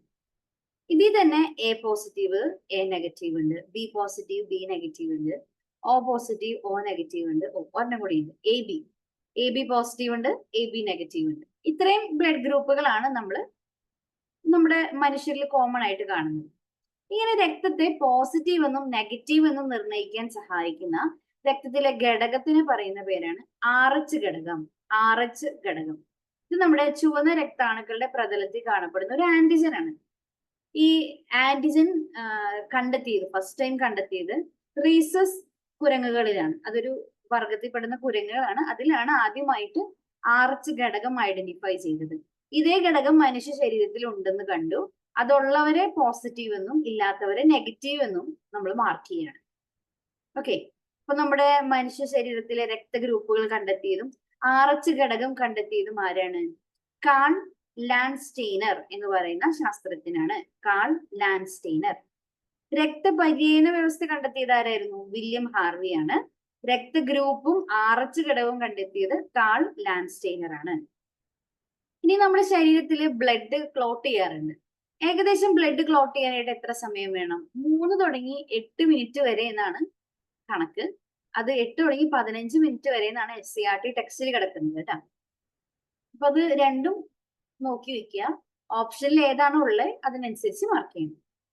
ഇനി രക്തം കട്ട പിടിക്കാനായിട്ട് ആവശ്യമായിട്ടുള്ള ധാതുവാണ് കാൽഷ്യം. ഇതിന്റെ കൂടെ അതിനൊരു വിറ്റമിൻ ആവശ്യമുണ്ട്. ഏത് വിറ്റമിൻ ആണ്? വിറ്റമിൻ K ആണ് ആവശ്യം. ഇനി രക്തം കട്ട പിടിക്കാൻ സഹായിക്കുന്ന പ്രോട്ടീൻ ആണ് ഫൈബ്രിനോജൻ. രക്തം കട്ട പിടിക്കാൻ സഹായിക്കുന്ന എൻസൈം ആണ് ത്രോംബോകൈനേസ് എന്ന് പറയുന്ന എൻസൈം. ഇത്തരം കാര്യങ്ങൾ ഒന്നിച്ച് പറയാൻ കേട്ടോ. ബ്ലഡ് ക്ലോട്ട് ചെയ്യാനായിട്ട് ഏകദേശം ഒരു 8 മിനിറ്റ് വരെ കുറഞ്ഞത് വേണം. രക്തം കട്ട പിടിക്കാനായിട്ട് ആവശ്യമുള്ള ധാതു ഏതാണ്? കാൽഷ്യമാണ്. അതിന് സഹായിക്കുന്ന വിറ്റമിൻ ഏതാണ്? വിറ്റമിൻ K ആണ്. രക്തം കട്ട പിടിക്കാൻ സഹായിക്കുന്ന പ്രോട്ടീൻ ഏതാണ്? ഫൈബ്രിനോജൻ ആണ്. ഇനി അതിന് സഹായിക്കുന്ന ഒരു എൻസൈം ഉണ്ട്. ആ എൻസൈമിനെ പറയുന്ന പേരാണ് ത്രോംബോകൈനേസ്. സ്കൂളിൽ പഠിക്കുമ്പോൾ നമ്മൾ ഈ ബ്ലഡ് ക്ലോട്ടിങ് എങ്ങനെയാണ് നടക്കണേ എന്നുള്ളത് കൃത്യമായിട്ട് പഠിച്ചിട്ടുണ്ടായിരുന്നു. ത്രോംബോകൈനേസ് എൻസൈം ആക്ട് ചെയ്യുമ്പോൾ ഫൈബ്രിനോജൻ എന്തായിട്ട് മാറും? ഫൈബ്രിൻ എന്ന് പറയുന്ന ചെറിയ ചെറിയ ഫൈബേഴ്സ് ആയിട്ട് മാറും. ഈ ഫൈബേഴ്സിൽ ഇത് നടക്കുന്നത് വിറ്റമിൻ കെയുടെ ഹെൽപ്പോട് കൂടിയാണ് കേട്ടോ. ഈ വല പോലെയുള്ള ഫൈബ്രിനിലാണ് എന്ത് വന്ന് അടിഞ്ഞുകൂടാ? പ്ലേറ്റ്ലെറ്റ്സ് ഒക്കെ വന്ന് അടിഞ്ഞുകൂടി അവിടെ ഒരു ക്ലോട്ട് പോലെ ഫോം ചെയ്യും. അപ്പൊ അതിനാണ് ത്രോംബോകൈനേസ് എൻസൈമും വിറ്റമിൻ കെയും. ഇത് രണ്ടും കൂടിയിട്ടാണ് ഫൈബ്രിനോജനെ എന്താക്കി മാറ്റുക? ഫൈബ്രിൻ എന്ന് പറയുന്ന ഫൈബേഴ്സ് ആക്കി മാറ്റുക. അതില് ബ്ലഡിലുള്ള പ്ലേറ്റ്ലെറ്റ്സും മറ്റ് രക്താണുക്കളും വന്ന് അടിയുമ്പോഴാണ് അത് എന്തായിട്ട് മാറുക? ബ്ലഡ് ക്ലോട്ട് ആയിട്ട് മാറുക. ഇനി രക്തബാങ്കിന്റെ ഉപജ്ഞാതാവ് ആരാണെന്ന് ചോദിച്ചു കഴിഞ്ഞാൽ അതാണ് ചാൾസ് റിച്ചാർഡ് ഡ്രൂ. ആദ്യത്തെ രക്തബാങ്ക് സ്ഥാപിക്കപ്പെട്ടത് അമേരിക്കയിലാണ്. ഈ രക്തബാങ്കിൽ നമ്മൾ ബ്ലഡ് സ്റ്റോർ ചെയ്ത് വെക്കുന്നത് ഒരു 4 ഡിഗ്രി സെൽഷ്യസ് വരെയാണ്. ആ ഒരു ടെമ്പറേച്ചറിലാണ് സ്റ്റോർ ചെയ്ത് വെക്കുന്നത്. അപ്പൊ നമ്മള് ബ്ലഡ് ശരീരത്തിൽ നിന്ന് പുറത്തേക്ക് എടുത്തു കഴിഞ്ഞാൽ അത് എന്ത് ചെയ്യാൻ ചാൻസ് ഉണ്ട്? കട്ട പിടിക്കാൻ ചാൻസ് ഉണ്ട്. അങ്ങനെ കട്ട പിടിക്കാതിരിക്കാനായിട്ട് നമ്മൾ രക്തബാങ്കുകളിൽ ഉപയോഗിക്കുന്ന രാസവസ്തുവാണ് സോഡിയം സിട്രേറ്റ്. നിങ്ങൾ ലാബുകളിൽ രക്തപരിശോധനയ്ക്ക് കൊടുക്കുമ്പോൾ അവര് കളക്ട് ചെയ്യുന്ന ബ്ലഡ് കളക്ട് ചെയ്യുന്ന ചെപ്പുകൾ ശ്രദ്ധിച്ചു കഴിഞ്ഞാൽ അതിൽ EDTA എന്ന് എഴുതിയിരുന്നു. EDTA അതിന്റെ full form ethylene diamine tetra acetic acid എന്നാണ്. Ethylene diamine tetra acetic acid. ഈ ഒരു രാസവസ്തു ഉപയോഗിക്കുന്നത് എന്തിനാന്ന് വെച്ച് കഴിഞ്ഞാൽ രക്തപരിശോധന വേളയിൽ രക്തം കട്ട പിടിക്കാതിരിക്കാനാണ്. അപ്പോ അതൊരു കെമിക്കൽ സബ്സ്റ്റൻസ് ആണ് കേട്ടോ. ബ്ലഡ് ബാങ്കിൽ നമ്മൾ ഉപയോഗിക്കുന്നത് സോഡിയം സിട്രേറ്റ് ആണ്. രക്തപരിശോധന വേളയിൽ ഉപയോഗിക്കുന്നത് EDTA ആണ്. ഇനി നമ്മുടെ ബോഡിയിൽ തന്നെ രക്തം കട്ട പിടിക്കുന്നത് തടയുന്ന കെമിക്കൽ ഏതായിരുന്നു? ഹെപ്പാരിൻ ആയിരുന്നു. ഹെപ്പാരിൻ. ഓക്കെ, ഇനി സപ്പോസ് നമ്മുടെ ബ്ലഡ് ക്ലോട്ട് ആയി എന്ന് വിചാരിക്കാം. നമ്മൾ പുറത്തെടുത്ത് വെച്ച ബ്ലഡ് ക്ലോട്ട് ആയി എന്ന് വിചാരിക്കും. അപ്പൊ അതിൽ നിന്ന് ഈ ബ്ലഡിലുള്ള രക്താണുക്കളെല്ലാം കൂടി ചേർന്ന് ഒരു മാസമായിട്ട് അവിടെ നിൽക്കും. അത് കൂടാണ്ട് അതിൽ നിന്ന് ഇങ്ങനെ ചെറുതായിട്ട് ഒരു ലിക്വിഡ് പോർഷൻ നമുക്ക് ഇങ്ങനെ ഊറി വരും. ആ ഊറി വരുന്ന ദ്രാവക ഭാഗത്തിന് പറയുന്ന പേരാണ് സിറം. ഓക്കെ, ഇനി നമ്മൾ ബ്ലഡിന്റെ ഗ്രൂപ്പുകളിലേക്ക് തിരിച്ചു വരാണ് കേട്ടോ. RH ഘടകമുള്ള ബ്ലഡ് ഗ്രൂപ്പിനെ നമ്മൾ പറയുന്ന പേരാണ് പോസിറ്റീവ് ബ്ലഡ് ഗ്രൂപ്പ്. RH ഘടകം ഇല്ലാത്ത ബ്ലഡ് ഗ്രൂപ്പിനെ പറയുന്ന പേരാണ് നെഗറ്റീവ് ബ്ലഡ് ഗ്രൂപ്പ്. അപ്പൊ നിങ്ങളുടെ ബ്ലഡ് ഗ്രൂപ്പ് ഏതാണെന്ന് നോക്കുക. അതില് RH ഗ്രൂപ്പ് ഉണ്ടെങ്കിൽ അതിനെ പോസിറ്റീവ് എന്ന് വിളിക്കും, RH ഗ്രൂപ്പ് ഇല്ലെങ്കിൽ അത് നെഗറ്റീവ് ആയിരിക്കും. ഓക്കെ, ഇനി നമ്മൾ 10ാം ക്ലാസ്സിലൊക്കെ പഠിച്ചിട്ടുള്ള ഒരു അസുഖമാണ് എറിത്രോബ്ലാസ്റ്റോസിസ് ഫീറ്റാലിസ്. ഗർഭസ്ഥ ശിശുവിന്റെ ശരീരത്തിലെ ചുവന്ന രക്താണുക്കളെ നശിപ്പിച്ച് അതുവഴി അതൊരു കുട്ടീനെ തന്നെ ഇല്ലാണ്ടാക്കുന്ന ഒരു അസുഖമാണ് എറിത്രോബ്ലാസ്റ്റോസിസ് ഫീറ്റാലിസ്. അത് ഉണ്ടാകുന്നത് എങ്ങനെയാണ്? RH രക്തമുള്ള മാതാവ്, RH നെഗറ്റീവ് രക്തമുള്ള മാതാവ് RH പോസിറ്റീവ് രക്തമുള്ള കുഞ്ഞിനെ ഗർഭം ധരിക്കുമ്പോഴാണ് ഈ ഒരു അസുഖം ഉണ്ടാകുക. അത് ഒന്ന് കൃത്യമായിട്ട് പഠിക്കണം കേട്ടോ. ഞാനത് എഡിറ്റ് ചെയ്ത് ഒന്നുകൂടി തരാം, തെറ്റിക്കാതിരിക്കാൻ വേണ്ടിയിട്ടാണ്. Okay, RH negative blood group അമ്മയ്ക്ക്, കുട്ടിക്ക് എന്ത് ബ്ലഡ് ഗ്രൂപ്പാണ്? RH പോസിറ്റീവ് ബ്ലഡ് ഗ്രൂപ്പാണ്. ഈ ഒരു അവസ്ഥ വരുമ്പോഴാണ് എന്തുണ്ടാകുക?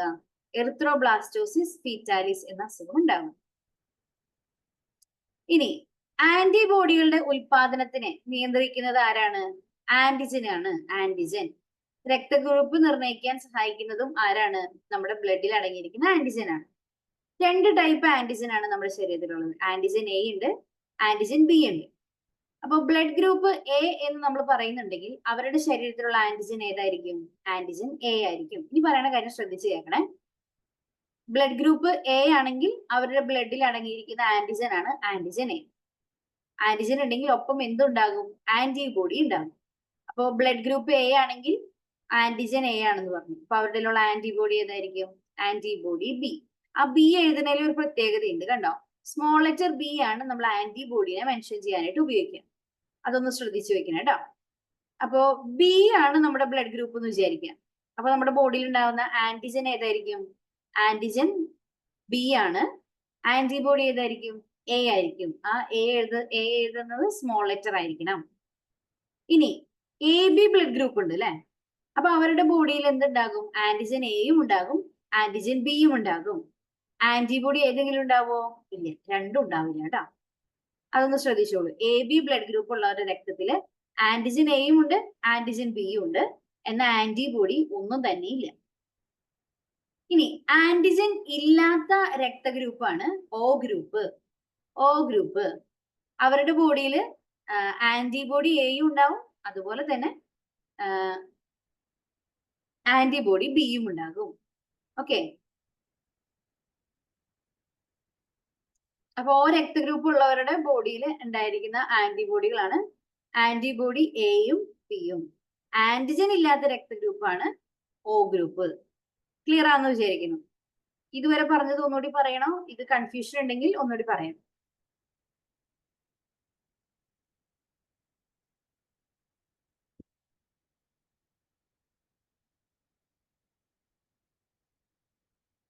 ഇല്ല, സംശയമൊന്നുമില്ല. നിങ്ങൾ കേൾക്കുന്നുണ്ടല്ലോ അല്ലെ കൃത്യമായിട്ട്? ശരി, നമ്മൾ ബ്ലഡ് ഡൊണേറ്റ് ചെയ്യുന്ന സമയത്ത് നമ്മുടെ ബ്ലഡ് ഗ്രൂപ്പ് നോക്കിയിട്ടാണ് കൃത്യമായിട്ട് ബ്ലഡ് ഡൊണേറ്റ് ചെയ്യുക അല്ലെ? ഒരു തവണ ഏകദേശം 300 ml ബ്ലഡ് ആണ് ഒരാൾക്ക് ഡൊണേറ്റ് ചെയ്യാൻ പറ്റുക. അപ്പൊ ഇതിനോട് ചേർന്ന് 2 ഡേറ്റ്സ് നമ്മൾ അറിഞ്ഞിരിക്കണം. ലോക രക്തദാന ദിനമാണ് ജൂൺ 14, ദേശീയ സന്നദ്ധ രക്തദാന ദിനമാണ് ഒക്ടോബർ 1. ഇനി സാർവത്രിക ദാതാവ് എന്നറിയപ്പെടുന്ന രക്തഗ്രൂപ്പ് O ഗ്രൂപ്പാണ്. O ഗ്രൂപ്പുകാർക്കാണ് എല്ലാവർക്കും കൊടുക്കാൻ പറ്റുന്നത്. ഓക്കെ, അപ്പൊ അതിൽ O പോസിറ്റീവ് ഉണ്ടാവും, O നെഗറ്റീവ് ഉണ്ടാവും. ഓക്കെ, പക്ഷെ PSC സാധാരണ ഉത്തരമായിട്ട് കൊടുക്കാറുള്ളത് O പോസിറ്റീവിനെയാണ്. അപ്പൊ സാർവത്രിക ദാതാവ് എന്നറിയപ്പെടുന്ന രക്തഗ്രൂപ്പാണ് O ഗ്രൂപ്പ് കേട്ടോ. ഇനി സാർവത്രിക സ്വീകർത്താവ്, എല്ലാവരിൽ നിന്നും സ്വീകരിക്കാൻ പറ്റുന്നത് ആർക്കാണ്? AB ഗ്രൂപ്പുകാർക്കാണ്. പക്ഷെ നമ്മൾ നോക്കുകയാണെങ്കിൽ ഏറ്റവും കൂടുതൽ മനുഷ്യരിൽ കാണപ്പെടുന്ന രക്തഗ്രൂപ്പാണ് O പോസിറ്റീവ് ഗ്രൂപ്പ്. ഏറ്റവും കുറവ് കാണപ്പെടുന്നതാണ് AB നെഗറ്റീവ് ഗ്രൂപ്പ്. ഏറ്റവും റയർ ഗ്രൂപ്പാണ് AB നെഗറ്റീവ്. ഇനി ഇതൊന്നും അല്ലാണ്ട് പല ടൈപ്പ് ബ്ലഡ് ഗ്രൂപ്പുകൾ വേറെ ഉണ്ട് കേട്ടോ. MN ടൈപ്പ് ഉണ്ട്, ബോംബെ ഗ്രൂപ്പ് ഉണ്ട്. ഇങ്ങനെ ബോംബെ ഗ്രൂപ്പ് കണ്ടുപിടിച്ചത് ബെൻഡെ എന്ന് പറയുന്ന ശാസ്ത്രജ്ഞനാണ്. നിങ്ങൾക്ക് ഇവിടെ ഒരു ബോക്സിൽ ഓരോ രക്തഗ്രൂപ്പുകാർക്കും ആർക്കൊക്കെ ബ്ലഡ് ഡൊണേറ്റ് ചെയ്യാം, ആരിൽ നിന്നെല്ലാം സ്വീകരിക്കാമെന്ന് അവിടെ എഴുതിയിട്ടുണ്ട് കേട്ടോ. അതൊന്ന് വായിച്ചു നോക്കിയാൽ മതിയേ. ഇനി രക്തദാനത്തെ കുറിച്ച് നമ്മൾ അറിഞ്ഞിരിക്കേണ്ട 1-2 കാര്യങ്ങൾ പറയാം. രക്തം ദാനം ചെയ്യാനായിട്ട് ഒരു വ്യക്തിക്ക് എത്ര വയസ്സ് മിനിമം ഉണ്ടായിരിക്കണം? 18 വയസ്സ് പൂർത്തിയാക്കിയിരിക്കണം. 3 മാസത്തിൽ ഒരിക്കൽ മാത്രമേ എന്ത് കൊടുക്കാൻ പാടുള്ളൂ? ബ്ലഡ് ഡൊണേറ്റ് ചെയ്യാൻ പാടുള്ളൂ. പ്രഗ്നന്റ് ആയ ലേഡീസിന് ബ്ലഡ് ഡൊണേറ്റ് ചെയ്യാൻ പറ്റില്ല. അതുപോലെ ബ്രസ്റ്റ് ഫീഡിംഗ് ആയ മദേഴ്സിനും ബ്ലഡ് ഡൊണേറ്റ് ചെയ്യാൻ പറ്റില്ല. ഇനി രക്തം ദാനം ചെയ്യുമ്പോൾ ഇപ്പോ ഒരാളുടെ ബ്ലഡ് എടുത്ത് മറ്റൊരാൾക്ക് കൊടുക്കുകയാണ്. അങ്ങനെ ചെയ്യുമ്പോൾ രക്തഗ്രൂപ്പുകൾ മാച്ച് ചെയ്യാതിരിക്കുക, അങ്ങനെ എന്തെങ്കിലും പ്രശ്നം ഉണ്ടാകുമ്പോൾ 2 ബ്ലഡുകൾ തമ്മിൽ കൂട്ടിച്ചേർന്ന് അതൊരു ക്ലോട്ട് പോലെ ഫോം ചെയ്യും. അതിന് പറയുന്ന പേരാണ് അഗ്ലൂട്ടിനേഷൻ. അഗ്ലൂട്ടിനേഷൻ. രക്തം ദാനം ചെയ്യുമ്പോൾ പരസ്പരം യോജിക്കാത്ത ബ്ലഡ് ഗ്രൂപ്പുകൾ തമ്മിൽ ചേരുമ്പോൾ ഉണ്ടാവുന്ന അവസ്ഥയാണ് അഗ്ലൂട്ടിനേഷൻ. അതില്ലാതിരിക്കാൻ വേണ്ടിയിട്ടാണ് നമ്മൾ കൃത്യമായി ബ്ലഡ് ഗ്രൂപ്പ് ചെക്ക് ചെയ്തിട്ട് ബ്ലഡ് ഡൊണേറ്റ് ചെയ്യുന്നത്. ഇനി കൃത്രിമ രക്തങ്ങളുണ്ട്. ചില സാഹചര്യങ്ങളിൽ നമുക്ക് കൃത്രിമ രക്തം ആവശ്യമായിട്ട് വരും. അങ്ങനെ 2 എക്സാമ്പിൾസ് ഇവിടെ തന്നിട്ടുണ്ട്. ഹീമോ പ്യുവർ എന്ന് പറയുന്നതും പോളിഹിം എന്ന് പറയുന്നതും. ഇനി അംഗീകാരം ലഭിച്ച ആദ്യത്തെ കൃത്രിമ രക്തമാണ് Hemopure. Okay, Hemopure അത് ദക്ഷിണാഫ്രിക്കയിലാണ് ആദ്യമായിട്ട് ഡെവലപ്പ് ചെയ്തെടുത്തത് കേട്ടോ. ഇനി നമ്മുടെ ശരീരത്തിൽ കാണപ്പെടുന്ന രക്തക്കുഴലുകളെ കുറിച്ചാണ് നമ്മൾ അടുത്തതായിട്ട് പറയാൻ പോകുന്നത്. രക്തക്കുഴലുകൾ. ഇതുവരെ പറഞ്ഞതിൽ എന്തെങ്കിലും കൺഫ്യൂഷൻ ഉണ്ടോ? ഇതുവരെ പറഞ്ഞതിൽ എന്തെങ്കിലും കൺഫ്യൂഷൻ ഉണ്ടോ?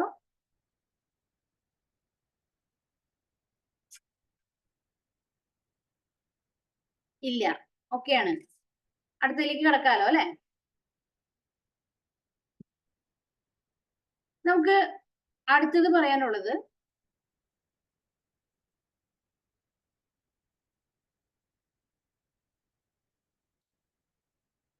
രക്തക്കുഴലുകളെ കുറിച്ചാണ്. രക്തക്കുഴൽ.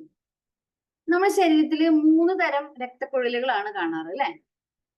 ആർട്ടറി ഉണ്ട്, വെയിൻ ഉണ്ട്, കാപ്പിലറി ഉണ്ട്. ആർട്ടറി ധമനി, അത് കട്ടി കൂടിയ ഇലാസ്റ്റിസിറ്റി ഉള്ള, അതായത് ഇലാസ്റ്റിക നേച്ചർ ഉള്ള ഭിത്തിയോട് കൂടിയതാണ്. അപ്പോൾ രക്തം ഉയർന്ന മർദ്ദത്തിലും നല്ല സ്പീഡിലും ഒഴുകുന്നത് എവിടെയാണ്? ധമനിയിൽ കൂടിയാണ്. ഹൃദയത്തിൽ നിന്നും രക്തം കൊണ്ടുപോകുന്നതാണ് ആരുടെ ഫംഗ്ഷൻ? ധമനിയുടെ ഫംഗ്ഷൻ. അപ്പൊ എപ്പോഴും നല്ലോണം ഓക്സിജൻ ഉള്ള ഓക്സിജനേറ്റഡ് ബ്ലഡ് ആണ് എവിടെ കാണപ്പെടുക? ധമനിയിൽ കാണപ്പെടുക. അടുത്തതാണ് സിര, വെയിൻ എന്ന് പറയുന്നത്. കട്ടി കുറഞ്ഞ രക്തം, കട്ടി കുറഞ്ഞ ഭിത്തിയാണ് ഇതിനുണ്ടാവുക. കുറഞ്ഞ മർദ്ദത്തിലും വേഗത്തിലും ഒഴുകുന്നതാണ് സിരകളിലൂടെ. ഇതിനിടയിലായിട്ട് വാൽവുകൾ കാണാം. നിങ്ങൾക്ക് ഇവിടെ പിക്ചറിൽ നോക്കിയാൽ കാണാം. ഇവിടെ കണ്ടോ? ഇതുപോലെയുള്ള വാൽവുകൾ എവിടെയാണ് കാണുക? വെയിനിലാണ് കാണപ്പെടുക. നമ്മുടെ ശരീരഭാഗത്തിൽ നിന്നും നമ്മുടെ ഹാർട്ടിലേക്ക്, ഹൃദയത്തിലേക്ക് രക്തം കൊണ്ടുപോകുക എന്നുള്ളതാണ് ആരുടെ ഫംഗ്ഷൻ? വെയിനിന്റെ ഫംഗ്ഷൻ. ഇനി നമ്മുടെ ടിഷ്യൂസിനോട് ചേർന്ന സ്ഥലങ്ങളിൽ കാണപ്പെടുന്നതാണ് കാപ്പിലറീസ്, ലോമികകൾ. അത് ഒറ്റ നിര കോശങ്ങൾ മാത്രമുള്ള ഭിത്തിയോട് കൂടിയവയാണ്. ഈ ഭിത്തിയിൽ ചെറിയ ചെറിയ സുഷിരങ്ങൾ ഉണ്ടാകും. അപ്പോ രക്തം കുറഞ്ഞ മർദ്ദത്തിലും വേഗത്തിലും ഇതിലൂടെ ഒഴുകുമ്പോൾ ഇതിൽ നിന്ന് പതിയെ ന്യൂട്രിയൻസും സംഭവങ്ങളെല്ലാം നമ്മുടെ ടിഷ്യൂസിലേക്ക് എത്തും. അതാണ് ലോമികകളുടെ ഫംഗ്ഷൻ. ഓക്കെ, അപ്പൊ ശുദ്ധ രക്തം വഹിക്കുന്ന, അതായത് ഓക്സിജൻ ഉള്ള രക്തം വഹിക്കുന്ന കുഴലുകളാണ് ധമനികൾ, ആർട്ടറികൾ. അശുദ്ധ രക്തം വഹിക്കുന്ന കുഴലുകളാണ് സിരകൾ അല്ലെങ്കിൽ വെയിനുകൾ. ശുദ്ധരക്തം വഹിക്കുന്ന ഒരേ ഒരു സിരയേ ഉള്ളൂ, അത് ശ്വാസകോശ സിരയാണ്, പൾമോണറി സിര എന്ന് നമ്മൾ പറയാറുണ്ട്. അതെന്താണ് നമുക്ക് പിക്ചർ കാണിച്ചു തന്നൊരു പറയാം. അതുപോലെ അശുദ്ധ രക്തം വഹിക്കുന്ന ഒരേ ഒരു ധമനിയുള്ളൂ, അതും ശ്വാസകോശ ധമനിയാണ്. അത് രണ്ടും ഒന്ന് ശ്രദ്ധിച്ചു വെക്കാട്ടാ. ഹൃദയത്തിലേക്ക് രക്തം വഹിക്കുന്ന കുഴലുകളാണ് സിരകൾ. അതുപോലെ ഹൃദയത്തിൽ നിന്നും പുറത്തേക്ക് രക്തം വഹിക്കുന്ന കുഴലുകളാണ് ധമനികൾ. നമ്മൾ സാധാരണ നാഡീമിടിപ്പ് അറിയാനായിട്ട് തൊട്ടു നോക്കുന്നത് എവിടെയാണ്? ധമനികളിലാണ് തൊട്ടു നോക്കാറ്. ഇനി മനുഷ്യ ശരീരത്തിലെ ഏറ്റവും വലിയ രക്തക്കുഴലാണ് അയോർട്ട, മഹാധമനി. മനുഷ്യ ശരീരത്തിലെ ഏറ്റവും വലിയ ധമനിയാണ് മഹാധമനി. ഹൃദയഭിത്തിക്ക് രക്തം നൽകുന്ന ധമനികളാണ് കൊറോണറി ധമനികൾ. കൊറോണറി ധമനികൾ, കൊറോണറി എന്ന് പറയുന്നത് ഹാർട്ടിനോട് റിലേറ്റ് ചെയ്തിട്ടാണ് കേട്ടോ. ഈ മനുഷ്യ ശരീരത്തിലെ ഏറ്റവും വലിയ സിരയാണ് അധോമഹാസിര. മനുഷ്യ ശരീരത്തിലെ ഏറ്റവും വലിയ സിരയാണ് അധോമഹാസിര. നമ്മള് വീനാക്കാവ എന്നൊക്കെ പറയില്ലേ, അസാനാണ് കേട്ടോ. അപ്പൊ ധമനികളെയും സിരകളെയും തമ്മിൽ ബന്ധിപ്പിക്കുന്ന വളരെ നേർത്ത രക്തക്കുഴലുകളാണ് ലോമികകൾ. ഈ ലോമികൾ കണ്ടെത്തിയത് മാർസെല്ലോ മാൽപിജി ആണ് കേട്ടോ. മാർസെല്ലോ മാൽപിജി. ഇവിടെ നോക്കിയേ, നമ്മുടെ ധമനിയിൽ നിന്ന് ഈ ലോമികകൾ വഴി ബ്ലഡ് എവിടേക്ക് എത്താണ്? നമ്മുടെ കോശങ്ങളിലേക്ക് എത്താണ്. അപ്പൊ ഇതിന്റെ ഈ ലോമികകൾ പറഞ്ഞപ്പോ നമ്മളവിടെ പറഞ്ഞിട്ടുണ്ടായിരുന്നു, അത് ഒറ്റ ഭിത്തി മാത്രമുള്ള കോശങ്ങളാന്ന് പറഞ്ഞിട്ടുണ്ടായിരുന്നു. ഓർമ്മയുണ്ടല്ലോ അല്ലെ? ആ ഒറ്റ ഭിത്തി മാത്രമുള്ള കോശങ്ങളില് അതിൽ കൂടെ ഇങ്ങനെ പോകുമ്പോ അതിലെ സുഷിരങ്ങളിൽ കൂടെ ഒക്കെ എന്തുണ്ടാവും?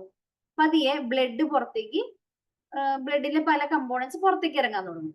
അങ്ങനെ കമ്പോണൻസ് മാത്രം ചേർന്നുണ്ടാകുന്ന സാധനമാണ് ടിഷ്യൂ ദ്രവം, ടിഷ്യൂ ഫ്ലൂയിഡ്. നോക്കിയേ, ലോമികകളിലൂടെ രക്തം പ്രവഹിക്കുമ്പോൾ ലോമിക ഭിത്തികളുടെ ചെറു സുഷിരങ്ങളിലൂടെ രക്തത്തിലെ ദ്രാവക ഭാഗം കോശങ്ങൾക്കിടയിലേക്ക് ഊറിയിറങ്ങുന്നു. ഈ ദ്രാവകത്തിനെ പറയുന്ന പേരാണ് ടിഷ്യൂ ദ്രവം. കോശങ്ങളും ടിഷ്യൂ ദ്രവവും തമ്മിലാണ് പദാർത്ഥ സംവഹനം നടക്കുന്നത്. ഇനി ടിഷ്യൂ ദ്രവത്തിന്റെ ഒരു ഭാഗം ലിംഫ് ലോമികകളിലേക്ക് പ്രവേശിക്കുന്നു. അതിനെയാണ് ലിംഫ് എന്ന് പറയുക. അതെന്താണെന്ന് കുറച്ച് നമുക്ക് ഒന്നുകൂടി പറയാനുണ്ട് കേട്ടോ. ലിംഫിലൂടെയാണ് കൊഴുപ്പിന്റെ ദഹനഫലമായി ഉണ്ടാകുന്ന ലഘുഘടകങ്ങളും കൊഴുപ്പിൽ ലയിക്കുന്ന വിറ്റമിനുകളും സംവഹനം ചെയ്യപ്പെടുന്നത്. ഇത് നിങ്ങളിവിടെ പിക്ചർ നോക്കിയാൽ മനസ്സിലാവും. ധമനിയിൽ നിന്ന് ലോമികകളിലൂടെ എന്തെവിടേക്ക് എത്തി? ബ്ലഡും ബ്ലഡിലെ ഓക്സിജൻ, ന്യൂട്രിയൻസ് ഒക്കെ കോശങ്ങളിലേക്ക് എത്തി. കോശങ്ങളിൽ നിന്ന് ലോമികകൾ വഴി തന്നെ തിരിച്ചെവിടേക്ക് വരും? സിരകളിലേക്ക് ബ്ലഡ് തിരികെ എത്താണ്. ഈ സിര എന്ത് ചെയ്യും? നേരെ ഹാർട്ടിലേക്ക് എന്തിനെ കൊണ്ടുവരും? ബ്ലഡിനെ കൊണ്ടുവരും. ക്ലിയർ ആണല്ലോ? ഇനി എന്താണ് ലിംഫ് വ്യവസ്ഥ? ഞാൻ പറഞ്ഞിരുന്നു നമുക്കത് പഠിക്കാനുണ്ട്. ലിംഫ് വ്യവസ്ഥ എന്ന് പറയുന്നത് ലിംഫ് വാഹികളും ലിംഫ് നോഡുകളും സ്പ്ലീൻ, അസ്ഥിമജ്ജ, തൈമസ് ഗ്രന്ഥി ഇവയെല്ലാം ഉൾപ്പെടുന്നതാണ്. ലിംഫില് ചുവന്ന രക്തകോശങ്ങളോ വലിയ പ്രോട്ടീൻ തന്മാത്രകളോ ഒന്നുമില്ല. അതുകൊണ്ട് തന്നെ ഇതൊരു ലൈറ്റ് വൈറ്റ് ഷെയ്ഡിലൊക്കെ തന്നെയാണ് കാണപ്പെടാറുള്ളത് കേട്ടോ. ഇപ്പൊ കോശാന്തര സ്ഥലത്ത് രക്തലോമികളെ കൂടാതെ കാണപ്പെടുന്ന ഒരഗ്രം അടഞ്ഞ ചെറിയ കുഴലുകളെ പറയുന്ന പേരാണ് ലിംഫ് ലോമികകൾ.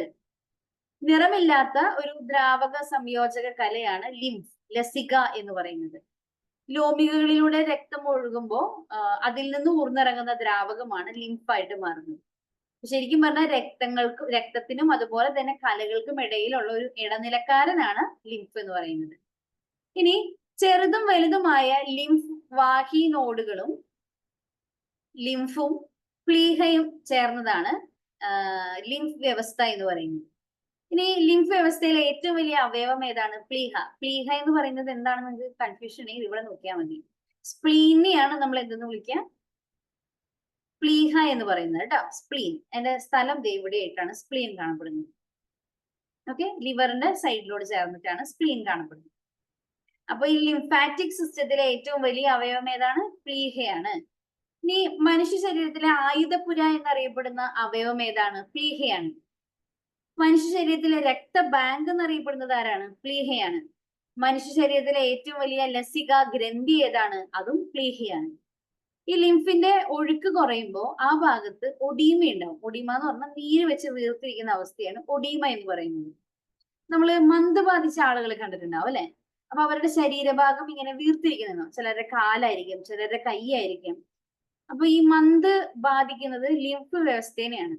അപ്പൊ അതുകൊണ്ട് തന്നെ ലിംഫ് നോഡുകൾ അടഞ്ഞു പോവുകയും അവിടെ ലിംഫ് അങ്ങോട്ടും പോകാൻ പറ്റാണ്ട് കെട്ടിക്കിടക്കുകയും ചെയ്യുന്നതാണ് നമ്മൾ കാണുന്നത് കേട്ടോ. അപ്പൊ ഇതുവരെ വായിച്ചതിൽ എന്തെങ്കിലും കൺഫ്യൂഷൻ ഉണ്ടെങ്കിൽ ഒന്ന് നോക്കിയിട്ട് പറഞ്ഞേ. ഇതുവരെ വായിച്ചത്. ഇനി നമ്മൾ ഹാർട്ടിലേക്ക് കടക്കാൻ പോവാണ്. അപ്പൊ അതിനു മുമ്പായിട്ട് ഇതുവരെ പറഞ്ഞ കാര്യങ്ങൾ ഒന്ന് വായിച്ചു നോക്കാം. അതിന്റെ എന്തെങ്കിലും കൺഫ്യൂഷൻ ഉണ്ടെങ്കിൽ ചോദിക്കാം. 2 മിനിറ്റ് സമയം കേട്ടോ. എത്തിയിട്ടുണ്ടാവും ശരിക്കാണ്. വായിച്ചെത്തിയിട്ടുണ്ടല്ലോ അല്ലെ? സംശയങ്ങൾ എന്തെങ്കിലും ഉണ്ടോ? അല്ലെങ്കിൽ നമുക്ക് ഹൃദയത്തിന്റെ സ്ട്രക്ചറിലേക്കും ബാക്കി കാര്യങ്ങളിലേക്കും കടക്കാം.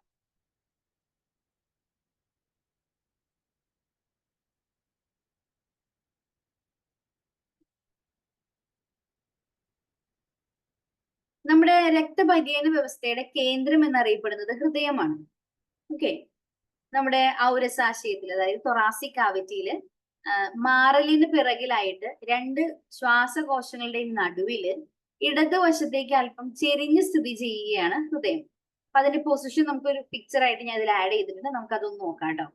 അപ്പോ ശരീരത്തിലെ ഹൃദയത്തിന്റെ ധർമ്മം എന്താണ്? ശരീരത്തിന് ആവശ്യമായ രക്തം പമ്പ് ചെയ്യുക എന്നുള്ളതാണ്. ശരീരത്തിലെ പമ്പ് എന്നറിയപ്പെടുന്നത് ആരായിരിക്കും? ഹൃദയമായിരിക്കും. ഇനി മനുഷ്യ ശരീരത്തില് ആദ്യം വളരുന്ന അവയവമാണ് ഹൃദയം. ഇപ്പോ കുഞ്ഞായിട്ട് ഭ്രൂണമായിരിക്കുന്ന അവസ്ഥയിൽ പോലും ആദ്യം ഉണ്ടാകുന്നത് ഹൃദയമാണ്. ഇനി ഹൃദയത്തെയും ഹൃദയ രോഗങ്ങളെയും കുറിച്ച് പഠിക്കുന്ന വൈദ്യശാസ്ത്ര ശാഖയാണ് കാർഡിയോളജി. നമ്മൾ മനുഷ്യരുടെ ഹൃദയത്തിന്റെ വലിപ്പം നോക്കുകയാണെങ്കിൽ ഏകദേശം ഓരോ വ്യക്തിയുടെയും കൈമുഷ്ടിയുടെ വലിപ്പം എന്തോരം ഉണ്ടാവോ അത്രയും എന്തുണ്ടാവുള്ളൂ? ഹാർട്ടിന്റെ സൈസ് ഉണ്ടാവും. അപ്പൊ നിങ്ങളെ കൈ ഒന്ന് പിടിച്ച് നോക്കിയാൽ നിങ്ങൾക്ക് അറിയാം എത്രത്തോളം നമ്മുടെ ഹാർട്ടിന്റെ വലിപ്പം ഉണ്ടെന്ന്. ഹാർട്ടിന്റെ വെയിറ്റ് വളരെ ചെറിയ വെയിറ്റ് ആണ്. ഒരു 250 തുടങ്ങി 300 ഗ്രാം വരെയൊക്കെയാണ് അതിന് വെയിറ്റ് ഉള്ളത് കേട്ടോ. ഇനി ഹൃദയ ഭിത്തി നിർമ്മിക്കപ്പെട്ടിരിക്കുന്നത് പെരികാർഡിയം, മയോകാർഡിയം, എൻഡോകാർഡിയം എന്ന് പറയുന്ന 3 ആവരണങ്ങളോട് ചേർന്നാണ്. എന്താ നമുക്ക് നോക്കാം കേട്ടോ. അപ്പൊ ഞാൻ ഇവിടെ പറഞ്ഞിട്ടുണ്ടായിരുന്നു, ഒരു ഫിഗർ ആഡ് ചെയ്തിട്ടുണ്ട്. അതില് ഹാർട്ടിന്റെ പൊസിഷൻ പറഞ്ഞിട്ടുണ്ട്. നോക്കിയേ, ഇതിനുള്ളിൽ കാണപ്പെടുന്ന കാവിറ്റിയാണ് നമ്മൾ തൊറാസിക് കാവിറ്റി അല്ലെങ്കിൽ ഔരസാശയം എന്ന് പറയുന്നത്. ഈ ഔരസാശയത്തില് ഈ വാരിയല് അല്ലെങ്കിൽ മാറല് എന്ന് പറയുന്ന ഈ ഭാഗത്തിനായിട്ട് 2 സൈഡിലുമുള്ള ശ്വാസകോശത്തിന്റെ ഇടയിലായി ഇടതുവശത്തേക്ക് ചെരിഞ്ഞിരിക്കുന്ന രീതിയിലാണ് എന്തിരിക്കുന്നത്? നമ്മുടെ ഹാർട്ട് ഇരിക്കുന്നത്.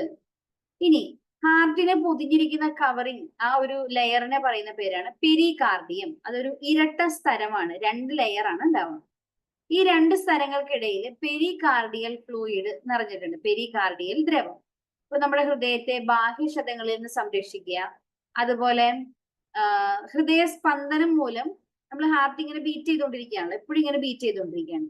അങ്ങനെ ബീറ്റ് ചെയ്തുകൊണ്ടിരിക്കുമ്പോൾ 2 ലെയറുകളുടെ ഇടയിൽ ഒരഞ്ഞ് ഘർഷണം സംഭവിച്ച് പ്രശ്നങ്ങൾ ഉണ്ടാവാൻ ചാൻസ് ഉണ്ട്. അതൊന്നും ഇല്ലാതെ പ്രൊട്ടക്ട് ചെയ്യുക എന്നുള്ളത് ആരുടെ ഫംഗ്ഷനാണ്? പെരികാർഡിയത്തിന്റെ ഫംഗ്ഷനാണ്. ഇനി ഹൃദയത്തെ പൊതിഞ്ഞിരിക്കുന്ന ഇരട്ട സ്തരമുള്ള ആവരണമാണ് പെരികാർഡിയം. അതിനുള്ളിൽ നിറഞ്ഞിരിക്കുന്ന ദ്രവമാണ് പെരികാർഡിയൽ ദ്രവം. അതിന്റെ ധർമ്മം എന്തൊക്കെയായിരുന്നു? ഹൃദയത്തെ ബാഹ്യക്ഷതങ്ങളിൽ നിന്ന് സംരക്ഷിക്കുക, ഹൃദയം വികസിക്കുമ്പോൾ സ്ഥലങ്ങൾക്കിടയിലുള്ള ഘർഷണം ഇല്ലാതാക്കുക. ഇനി വൈദ്യുത സ്പന്ദനങ്ങൾക്കനുസരിച്ച് ഒരേ താളത്തിൽ സ്പന്ദിക്കാൻ ഹൃദയത്തെ സഹായിക്കുന്ന പേശികളാണ് മയോകാർഡിയൽ പേശികൾ. അപ്പൊ ആ ഒരു സ്പന്ദനം കിട്ടുന്നതനുസരിച്ച് നമ്മുടെ ഫുൾ ഹാർട്ട് എന്ത് ചെയ്യണം? ഒറ്റ ഒരു താളത്തില് മിടിക്കണം, അല്ലെ, സ്പന്ദിക്കണം. അതിന് സഹായിക്കുന്ന പേശികളാണ് മയോകാർഡിയൽ പേശികൾ. നമ്മുടെ ശരീരത്തില് വിശ്രമമില്ലാത്ത ഒരേ ഒരു അവയവം ഹൃദയമാണ്. അതുപോലെ വിശ്രമമില്ലാത്ത ഒരേ ഒരു പേശി ഏതാണ്? ഹൃദയപേശിയാണ്. അതുപോലെ നമ്മൾ കേട്ടിട്ടുണ്ടാവും, അർബുദം ബാധിക്കാത്ത ഒരേ ഒരു ശരീര അവയവം ഏതേ ഉള്ളൂ? അത് ഹൃദയമാണ്. ഹൃദയത്തെ ഉത്തേജിപ്പിക്കാൻ സഹായിക്കുന്ന ഹോർമോൺ ആണ് അഡ്രിനാലിൻ. അതൊരു എമർജൻസി ഹോർമോൺ എന്നാണ് അറിയപ്പെടുന്നത്. പെട്ടെന്ന് നമ്മള് ഒരു പാമ്പിനെ കണ്ടു, അപ്പൊ നമ്മൾ എന്ത് ചെയ്യും? പെട്ടെന്ന് ഒന്ന് സ്റ്റക്ക് ആവും, ഒന്ന് പാനിക് ആവും, അല്ലെ? ആ ഒരു പാനിക്നെസ് തരുന്നത് ആരാണ്? അഡ്രിനാലിൻ ആണ്. ഇപ്പൊ നമ്മൾ കണ്ടിന്യൂ ഓടുകയാണ്, അപ്പൊ നമ്മുടെ ഹാർട്ട് എന്ത് ചെയ്യണം? കുറച്ചുകൂടി സ്പീഡിൽ പമ്പ് ചെയ്യണം. അങ്ങനെയുള്ള ഉത്തേജനങ്ങൾ പ്രൊവൈഡ് ചെയ്യുക എന്നുള്ളതാണ് ആരുടെ ഫംഗ്ഷൻ? അഡ്രിനാലിന്റെ ഫംഗ്ഷൻ. മനുഷ്യ ശരീരത്തിലെ ഹൃദയത്തില് എത്ര അറകളുണ്ട്? 4 അറകളാണുള്ളത്. നമുക്ക് മറ്റു ജീവികളുടെ അറകളൊന്നോ? മത്സ്യത്തില് 2 അറകളാണ് ഉള്ളത് ഹൃദയത്തിന്. ഉഭയജീവികൾക്ക് 3 അറകളുണ്ട്. ഉരകങ്ങൾക്ക് 3 അറകളാണുള്ളത്. പക്ഷെ 4 അറകളുള്ള ഹൃദയം ആർക്കുണ്ട്? മുതലയ്ക്കുണ്ട്. അപ്പൊ ഉരകങ്ങളിൽ തന്നെ ഒരു എക്സെപ്ഷൻ ആണ് മുതല എന്ന് പറയുന്നത് കേട്ടോ. പക്ഷികൾക്ക് 4 അറകളാണുള്ളത്. സസ്തിനികൾക്ക് കോമൺ ആയിട്ട് 4 അറയാണ്. പിന്നെ പാറ്റയ്ക്ക് 13 അറയാണ് ഹൃദയത്തിനുള്ളത് കേട്ടോ. ഇനി നമ്മുടെ ഹാർട്ടിന്റെ സ്ട്രക്ചർ നോക്കുകയാണെങ്കിൽ മനുഷ്യ ഹൃദയത്തിന്റെ മുകളിലെ അറകളെ പറയുന്ന പേരാണ് ഓറിക്കിൾസ് അല്ലെങ്കിൽ ഏട്രിയം എന്ന് പറയാറുണ്ട്. ഏട്രിയം, മുകളിലെ അറകളാണ് ഏട്രിയം. താഴത്തെ 2 അറകളെ പറയുന്ന പേരാണ് വെൻട്രിക്കിൾ. ഇപ്പൊ കട്ടി കൂടിയ ഭിത്തിയുള്ള ഹൃദയത്തിന്റെ അറയാണ് ഇടത് വെൻട്രിക്കിൾ. നമുക്ക് പിക്ചർ കാണുമ്പോൾ ഒന്നുകൂടി ക്ലിയർ ആവട്ടാണ്. കട്ടി കൂടിയ ഭിത്തി എവിടെയാണ് കാണപ്പെടുന്നത്? ഇടത് വെൻട്രിക്കിളിലാണ് കാണപ്പെടുന്നത്. ഇനി നമ്മൾ ഓക്സിജൻ അടങ്ങിയ രക്തത്തിനെയാണ് ഇനി തുടങ്ങി ശുദ്ധരക്തം എന്ന് പറയും. ഓക്സിജൻ അടങ്ങിയിട്ടില്ലാത്ത രക്തത്തിന് നമ്മൾ എന്ത് പേരിട്ട് വിളിക്കും? അശുദ്ധ രക്തം എന്ന് പറയും. ശുദ്ധരക്തം കാണപ്പെടുന്നത് ഹൃദയത്തിന്റെ ഇടതേ ഭാഗത്തെ അറകളിലാണ് ശുദ്ധരക്തം ഉള്ളത്. അശുദ്ധ രക്തമുള്ളത് ഹൃദയത്തിന്റെ വലത് ഭാഗത്തെ അറകളിലാണ്. ശരീരത്തിന്റെ വിവിധ ഭാഗങ്ങളിൽ നിന്നുമുള്ള ഓക്സിജൻ നീക്കം ചെയ്യപ്പെട്ട രക്തം സ്വീകരിക്കുന്ന അറയാണ് വലത് ഓറിക്കിൾ. ഇനി നമുക്ക് ഫിഗർ വെച്ച് നോക്കിയേ. ഇതാണ് സുപ്പീരിയർ വീനാക്കാവ, ഊർധ്വ മഹാസിര. ഇതെന്ത് ചെയ്യും? ശരീരത്തിന്റെ വിവിധ ഭാഗങ്ങളിൽ നിന്നും അവരുപയോഗിച്ച ശേഷമുള്ള രക്തം എവിടേക്ക് കൊണ്ടുവരാണ്? നമ്മുടെ ഹാർട്ടിലേക്ക് കൊണ്ടുവരാണ്. ഹാർട്ടിന്റെ ഈ ചേംബർ എ എന്ന് പറയുന്ന ചേംബറിന്റെ പേരെന്താണ്? Chamber A. മുകളിലെ 2 അറകളെ നമ്മൾ വിളിച്ച പേരെന്തായിരുന്നു? എട്രിയങ്ങളായിരുന്നു അല്ലെ. ഇത് ഒരു എട്രിയാണ് അല്ലെ. ഈ എട്രിയത്തിലേക്കാണ് എന്ത് ചെയ്യുക? ആദ്യം ബ്ലഡ് വന്ന് നിറയുക. ഇവിടെ നിന്ന് അത് എന്ത് ചെയ്യും? ഈ ഒരു വാൽവ്, ട്രൈകസ്പിഡ് വാൽവ് ഓപ്പൺ ചെയ്യുമ്പോൾ ഇവിടെയുള്ള ഇടത് വെൻട്രിക്കിളിലേക്ക് വരും. ഇടത് വെൻട്രിക്കിളിലേക്ക് വരും.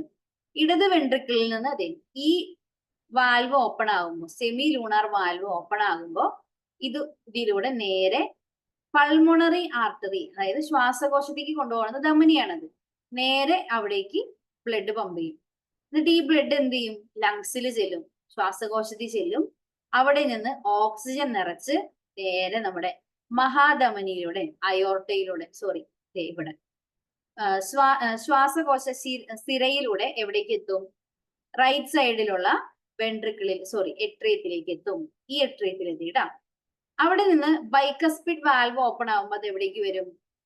റൈറ്റ് സൈഡിലുള്ള വെൻട്രിക്കിളിലേക്ക് എത്തും.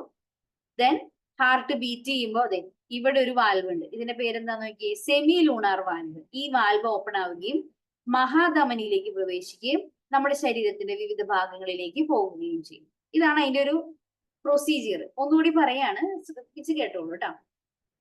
നമ്മുടെ ശരീരത്തിന്റെ വിവിധ ഭാഗങ്ങളിൽ നിന്നുള്ള ബ്ലഡ്, വിവിധ ഭാഗങ്ങളിൽ നിന്നുള്ള ബ്ലഡ് ഊർധ്വ മഹാസിര, അതായത് സുപ്പീരിയർ വീനാക്കാവ് വഴിയാണ് എവിടേക്ക് എത്തുക? നമ്മുടെ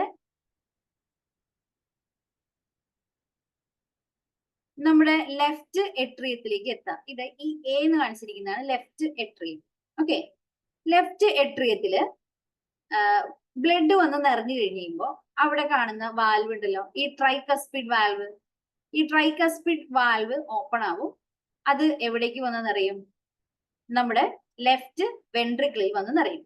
ഹാർട്ട് ബീറ്റ് ചെയ്യുമ്പോൾ ഈ ലെഫ്റ്റ് വെൻട്രിക്കിളിൽ നിന്നുള്ള ബ്ലഡ് നേരെ പൾമോണറി ആർട്ടറി, ശ്വാസകോശ ധമനിയിലേക്ക് കയറും. അതിന് സഹായിക്കുന്ന വാൽവാണ് സെമി ലൂണാർ വാൽവ്. ആ സമയത്ത് മാത്രമേ ഈ വാൽവ് തുറക്കുള്ളൂ കേട്ടോ. വാൽവ് തുറക്കുന്നു, അത് മുകളിലേക്ക് പൾമോണറി ആർട്ടറിയിലേക്ക് പ്രവേശിക്കുന്നു. പൾമോണറി ആർട്ടറിയിൽ നിന്ന് ഈ ബ്ലഡ് നേരെ എവിടെ ചെല്ലും? പൾമോണറി, അതായത് നമ്മുടെ ലങ്സിൽ എത്തും. ലങ്സിൽ വെച്ച് ഓക്സിജൻ ഒക്കെ സ്വീകരിച്ച് തിരിച്ചു വരുന്നത് ഇതിലൂടെയാണ് കേട്ടോ. പൾമോണറി വെയിൻ, ശ്വാസകോശ ശിരയിലൂടെ എവിടേക്ക് വരും? സിരയിലൂടെ എവിടേക്ക് വരും?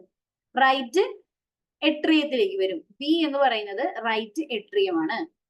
റൈറ്റ് എട്രിയത്തിൽ ബ്ലഡ് വന്ന് നിറഞ്ഞു കഴിയുമ്പോൾ ഇവിടെ ബൈക്കസ്പിഡ് വാൽവ് ഉണ്ട്. ഈ വാൽവിന്റെ സഹായത്തോടു കൂടി ഇത് ഓപ്പൺ ആവുമ്പോൾ എവിടെ വന്ന് നിറയും? നമ്മുടെ താഴെയുള്ള റൈറ്റ് വെൻട്രിക്കിൾ വന്ന് നിറയും. ഇനി ഹാർട്ട് ബീറ്റ് ചെയ്യുമ്പോൾ അതെ ഇവിടെ കാണുന്ന ഈ സെമി ലൂണാർ വാൽവ് തുറക്കുകയും അത് അയോർട്ടയിലേക്ക് പമ്പ് ചെയ്യപ്പെടുകയും ചെയ്യും, മഹാധമനിയിലേക്ക് പമ്പ് ചെയ്യുകയും ചെയ്യും. ഈ പമ്പ് ചെയ്യപ്പെടുന്ന രക്തം നമ്മുടെ ശരീരത്തിന്റെ വിവിധ ഭാഗങ്ങളിലേക്ക് ധമനിയിലൂടെ കൊണ്ടുപോകും. ക്ലിയർ ആണോ പറഞ്ഞത്? ഒന്നുകൂടി പറയണോ? നമുക്ക് ഇതിന്റെ ബാക്കി ഭാഗങ്ങൾ, താഴേക്കുള്ള സെക്ഷൻസ് വായിച്ചു നോക്കുമ്പോൾ ഒന്നുകൂടി ക്ലിയർ ആവും. സംശയം ഉണ്ടെങ്കിൽ നമുക്ക് ആ സമയത്ത് ഒന്നുകൂടി എക്സ്പ്ലെയിൻ ചെയ്യാം. താഴത്തേക്കുള്ളത് ഞാൻ വായിച്ചോട്ടെ? ഓക്കെ ആണെങ്കിൽ താഴേക്കുള്ളത് വായിക്കാം.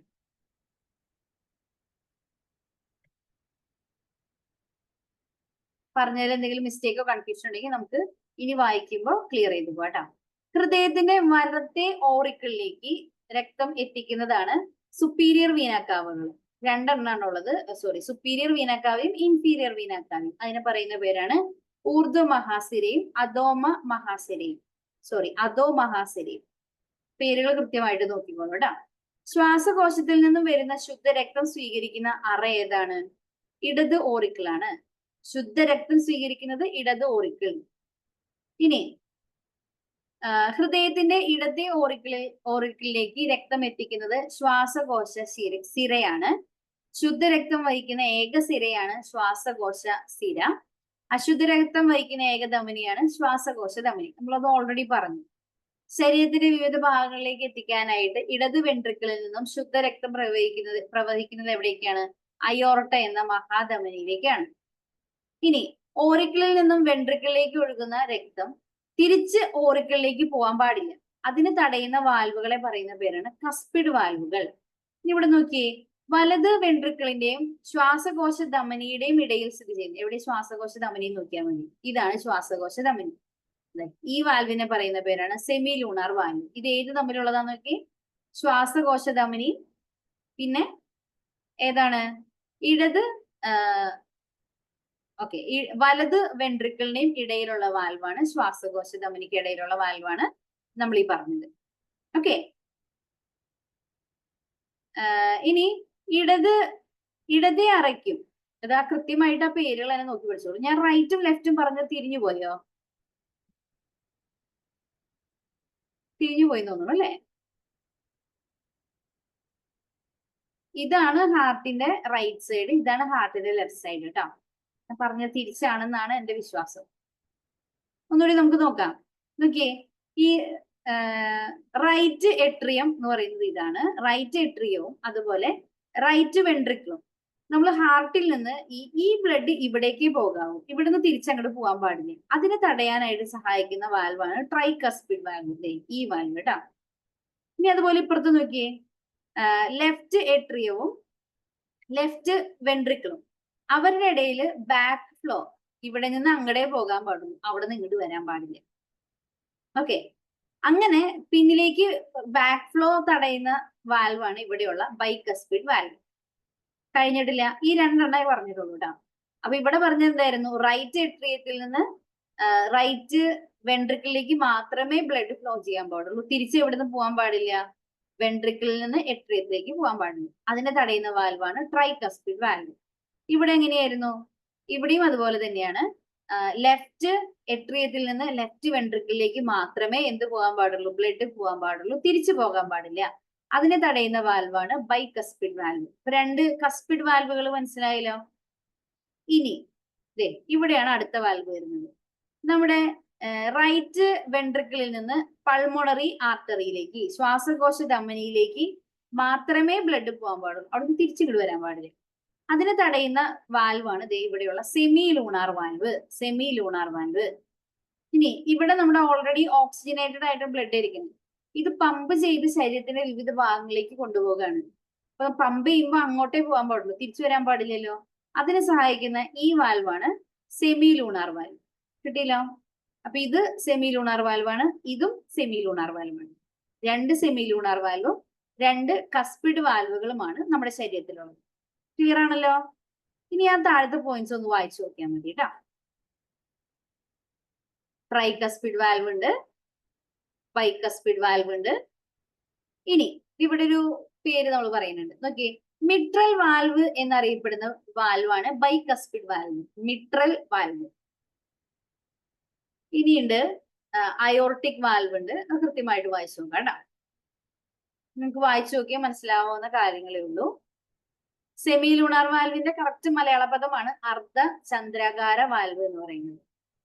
നമ്മൾ ഹാർട്ട് ബീറ്റ് എന്ന് പറഞ്ഞ് കേൾക്കുന്നത് ഈ വാൽവുകൾ അടയുകയും തുറക്കുകയും ചെയ്യുന്ന സൗണ്ടാണ് കേട്ടോ. ഹാർട്ട് ബീറ്റ് എന്ന് പറഞ്ഞ് കേൾക്കുന്നത് വാൽവുകൾ അടയുന്ന സൗണ്ടാണ്.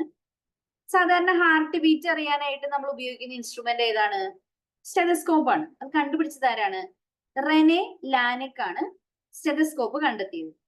ഇനി ഹാർട്ടിന്റെ തന്ത്രികൾ എന്നറിയപ്പെടുന്ന ഭാഗമാണ് കോർഡേറ്റ് ടെൻഡിനെ. കോർഡേറ്റ് ടെൻഡിനെ നമ്മുടെ ഹാർട്ട് ബീറ്റ് ചെയ്യാനായിട്ട് ഹെൽപ്പ് ചെയ്യുന്നതാണ് ഈ കോർഡേറ്റ് ടെൻഡിനെ എന്ന് പറയുന്ന ഭാഗം.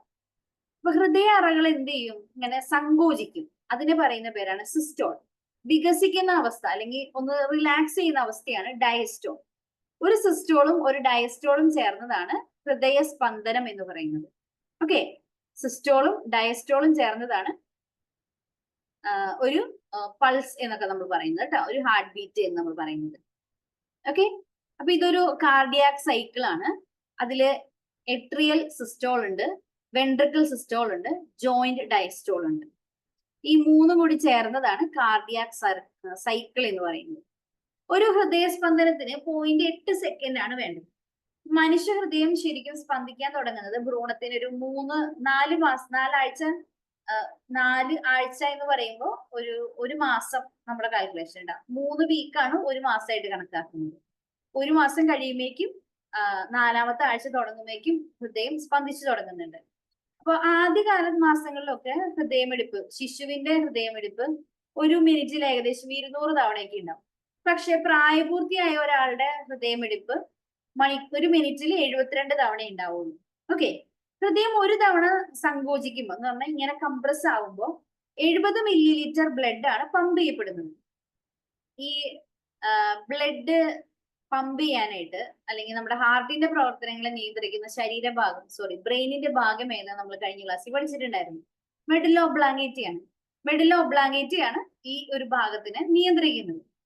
ഇനി ഹാർട്ട് പമ്പ് ചെയ്യുന്ന ബ്ലഡ് നല്ല ഫോഴ്സിലാണ് നമ്മുടെ ബ്ലഡ് വെസൽസിലേക്ക് വന്ന് വീഴുക അല്ലെ. അങ്ങനെ നല്ല പ്രഷറിൽ വന്ന് വീഴുമ്പോൾ നമ്മുടെ വാൽവുകളില് ധമനികളിൽ അനുഭവപ്പെടുന്ന മർദ്ദത്തിനെ പറയുന്ന പേരാണ് സിസ്റ്റോളിക് പ്രഷർ. അതേസമയം റെസ്റ്റ് ചെയ്യുന്ന സമയത്ത്, അതായത് ഡയസ്റ്റോളിന്റെ സമയത്ത്, ഹൃദയം വിശ്രമിക്കുന്ന സമയത്ത് ധമനികളിലുള്ള പ്രഷർ കുറവായിരിക്കും. ആ കുറഞ്ഞ പ്രഷറിനെ പറയുന്ന പേരാണ് ഡയസ്റ്റോളിക് പ്രഷർ. 2 ടൈപ്പ് പ്രഷറുകൾ നമുക്ക് എക്സ്പീരിയൻസ് ചെയ്യുന്നുണ്ട്. ഹാർട്ട് ബീറ്റ് ചെയ്യുന്ന സമയത്ത്, കംപ്രസ് ചെയ്യുന്ന സമയത്ത് കൂടുതൽ പ്രഷർ ആയിരിക്കും ഉണ്ടാവുക, അതിനെ സിസ്റ്റോളിക് പ്രഷർ എന്ന് പറയും. ഹാർട്ട് റിലാക്സ് ചെയ്യുന്ന സമയത്ത്, ഡയസ്റ്റോളിന്റെ സമയത്ത് ഉണ്ടാവുന്ന പ്രഷറിനെ പറയുന്ന പേരാണ് ഡയസ്റ്റോളിക് പ്രഷർ. മനുഷ്യരുടെ കേസിൽ സിസ്റ്റോളിക് പ്രഷർ 120 mmHg ആണ്, ഡയസ്റ്റോളിക് പ്രഷർ 80 mmHg ആണ്. അപ്പൊ നോർമൽ നമ്മുടെ ഒരു ഹാർട്ട് ബീറ്റ് അല്ലെങ്കിൽ രക്തസമ്മർദ്ദം, ബ്ലഡ് പ്രഷർ എന്ന് പറയുന്നത് എത്രയായിരിക്കും? 120/80 mmHg ആണ്. സാധാരണ നിലയിലുള്ള രക്തസമ്മർദ്ദമാണ് ഇത്. അപ്പൊ അതിന്റെ അർത്ഥം എന്താ? ഹൃദയം സങ്കോചിക്കുന്ന സമയത്ത് 120 ആണ്, അതേസമയം വിശ്രമിക്കുന്ന സമയത്ത് 80 ആണ്. ഓക്കെ, അപ്പൊ സാധാരണഗതിയിൽ ഹൃദയം സങ്കോചിക്കുമ്പോൾ ധമനികൾ വികസിക്കും. കാരണം എന്താ? കൂടുതൽ പ്രഷറിൽ ബ്ലഡ് വരാണ്. ആ ബ്ലഡിനെ കൃത്യമായിട്ട് ക്യാരി ചെയ്യാൻ വേണ്ടിയിട്ട് ധമനികൾ എന്ത് ചെയ്യും? വലുതാകും. അതേസമയം ഹൃദയം വിശ്രമിക്കുമ്പോൾ ആരും വിശ്രമിക്കും? ധമനികളും ചുരുങ്ങും. അപ്പൊ കുറച്ച് ബ്ലഡ് നമ്മൾ നോക്കിയാൽ മതിയല്ലോ, അപ്പൊ അതുകൊണ്ട് അത് ചുരുങ്ങും. അപ്പൊ ഈ ഒരു പ്രോസസ്സ് കാരണം ധമനികൾ വലുതാകുകയും ചെറുതാകുകയും ഇതിങ്ങനെ റിപ്പീറ്റഡ് ആയിട്ട് നടക്കുന്നത് കൊണ്ട് നമ്മുടെ ധമനികളിൽ ഉടനീളം എന്ത് കാണാം? ഫുൾ ബോഡിയിൽ ചെറിയ ചെറിയ തരംഗ ചലനങ്ങൾ എക്സ്പീരിയൻസ് ചെയ്യാം. ഈ തരംഗ ചലനങ്ങളാണ് നമ്മൾ പൾസ് ആയിട്ട് കാണുന്നത്. തരംഗ ചലനങ്ങളെ പറയുന്ന പേരാണ് പൾസ്. പൾസ് നമ്മൾ കൗണ്ട് ചെയ്ത് നോക്കിയിട്ട് നമ്മുടെ ഹാർട്ട് ബീറ്റ് എത്രയാണെന്ന് നമ്മൾ പറയാറുണ്ട് അല്ലെ. ഈ രക്തസമ്മർദ്ദം അളക്കാൻ ഉപയോഗിക്കുന്ന ഉപകരണമാണ് സ്ഫിഗ്മോ മാനോമീറ്റർ. ഇതാണ് സ്ഫിഗ്മോ മാനോമീറ്ററിന്റെ ഒരു പിക്ചർ. അതിൽ 2 ടൈപ്പ് ഇപ്പൊ നമ്മൾ ഉപയോഗിക്കുന്നുണ്ട്. മാനുവലും ഉണ്ട്, അതുപോലെ തന്നെ എന്തുണ്ട്? ഡിജിറ്റൽ BP അപ്പാരറ്റസും ഉണ്ട്. രണ്ടും ഒരുപോലെ തന്നെയാണ് ഇത് വർക്ക് ചെയ്യുന്നത് കേട്ടോ. അപ്പൊ സാധാരണ നിരക്കിൽ നിന്നും ഉയർന്ന ബ്ലഡ് പ്രഷർ ഉണ്ടെങ്കിൽ നമ്മൾ അതിനെ പറയുന്ന പേരാണ് ഹൈപ്പർ ടെൻഷൻ. ഇനി ഇതെങ്ങനെ ഉണ്ടാവുന്നത്? നമ്മുടെ രക്തധമനികളുടെ ഇലാസ്റ്റിസിറ്റി നഷ്ടപ്പെടുമ്പോൾ ഉണ്ടാവുന്ന അസുഖമാണ് ഹൈപ്പർ ടെൻഷൻ. ഇതിന് ശരിക്കും നിശബ്ദ കൊലയാളി എന്നൊക്കെയാണ് വിളിക്കുന്നത് ഹൈപ്പർ ടെൻഷൻ. ഈ ഹൈപ്പർ ടെൻഷൻ നിയന്ത്രിക്കാനായിട്ട് നമ്മുടെ ബോഡിയിലേക്ക് കൊടുക്കുന്ന ഒരു മരുന്ന് പോലെ ഉപയോഗിക്കുന്നതാണ് റിസർപൈൻ. നമ്മൾ ഉപ്പിന്റെ ഉപയോഗം ഒരുപാട് കൂടുന്നത് കൊണ്ടാണ് രക്തസമ്മർദ്ദം വർദ്ധിക്കുന്നതെന്നാണ് പറയപ്പെടുന്നത്. രക്തസമ്മർദ്ദം കൂടുമ്പോൾ ഭയങ്കരമായിട്ട് കൂടിക്കഴിഞ്ഞുമ്പോൾ എന്തുണ്ടാവും? നമ്മുടെ ബ്ലഡ് വെസലുകൾ പതിയെ പൊട്ടാൻ തുടങ്ങും. അങ്ങനെ പൊട്ടിപ്പോകുന്ന അവസ്ഥേനെ പറയുന്ന പേരാണ് ഹെമറേജ്. നമ്മൾ സെറിബ്രൽ ഹെമറേജ് പറഞ്ഞിട്ടുണ്ടായിരുന്നു. ബ്രെയിനിലേക്കുള്ള ബ്ലഡ് വെസലുകൾ പൊട്ടിപ്പോകുന്ന അവസ്ഥയാണ് സെറിബ്രൽ ഹെമറേജ്. അതുപോലെ തന്നെ ഉയർന്ന രക്തസമ്മർദ്ദം കാരണം ബ്ലഡ് വെസലുകൾ പൊട്ടിപ്പോകുന്ന അവസ്ഥേനെ പറയുന്ന പേരാണ് ഹെമറേജ്.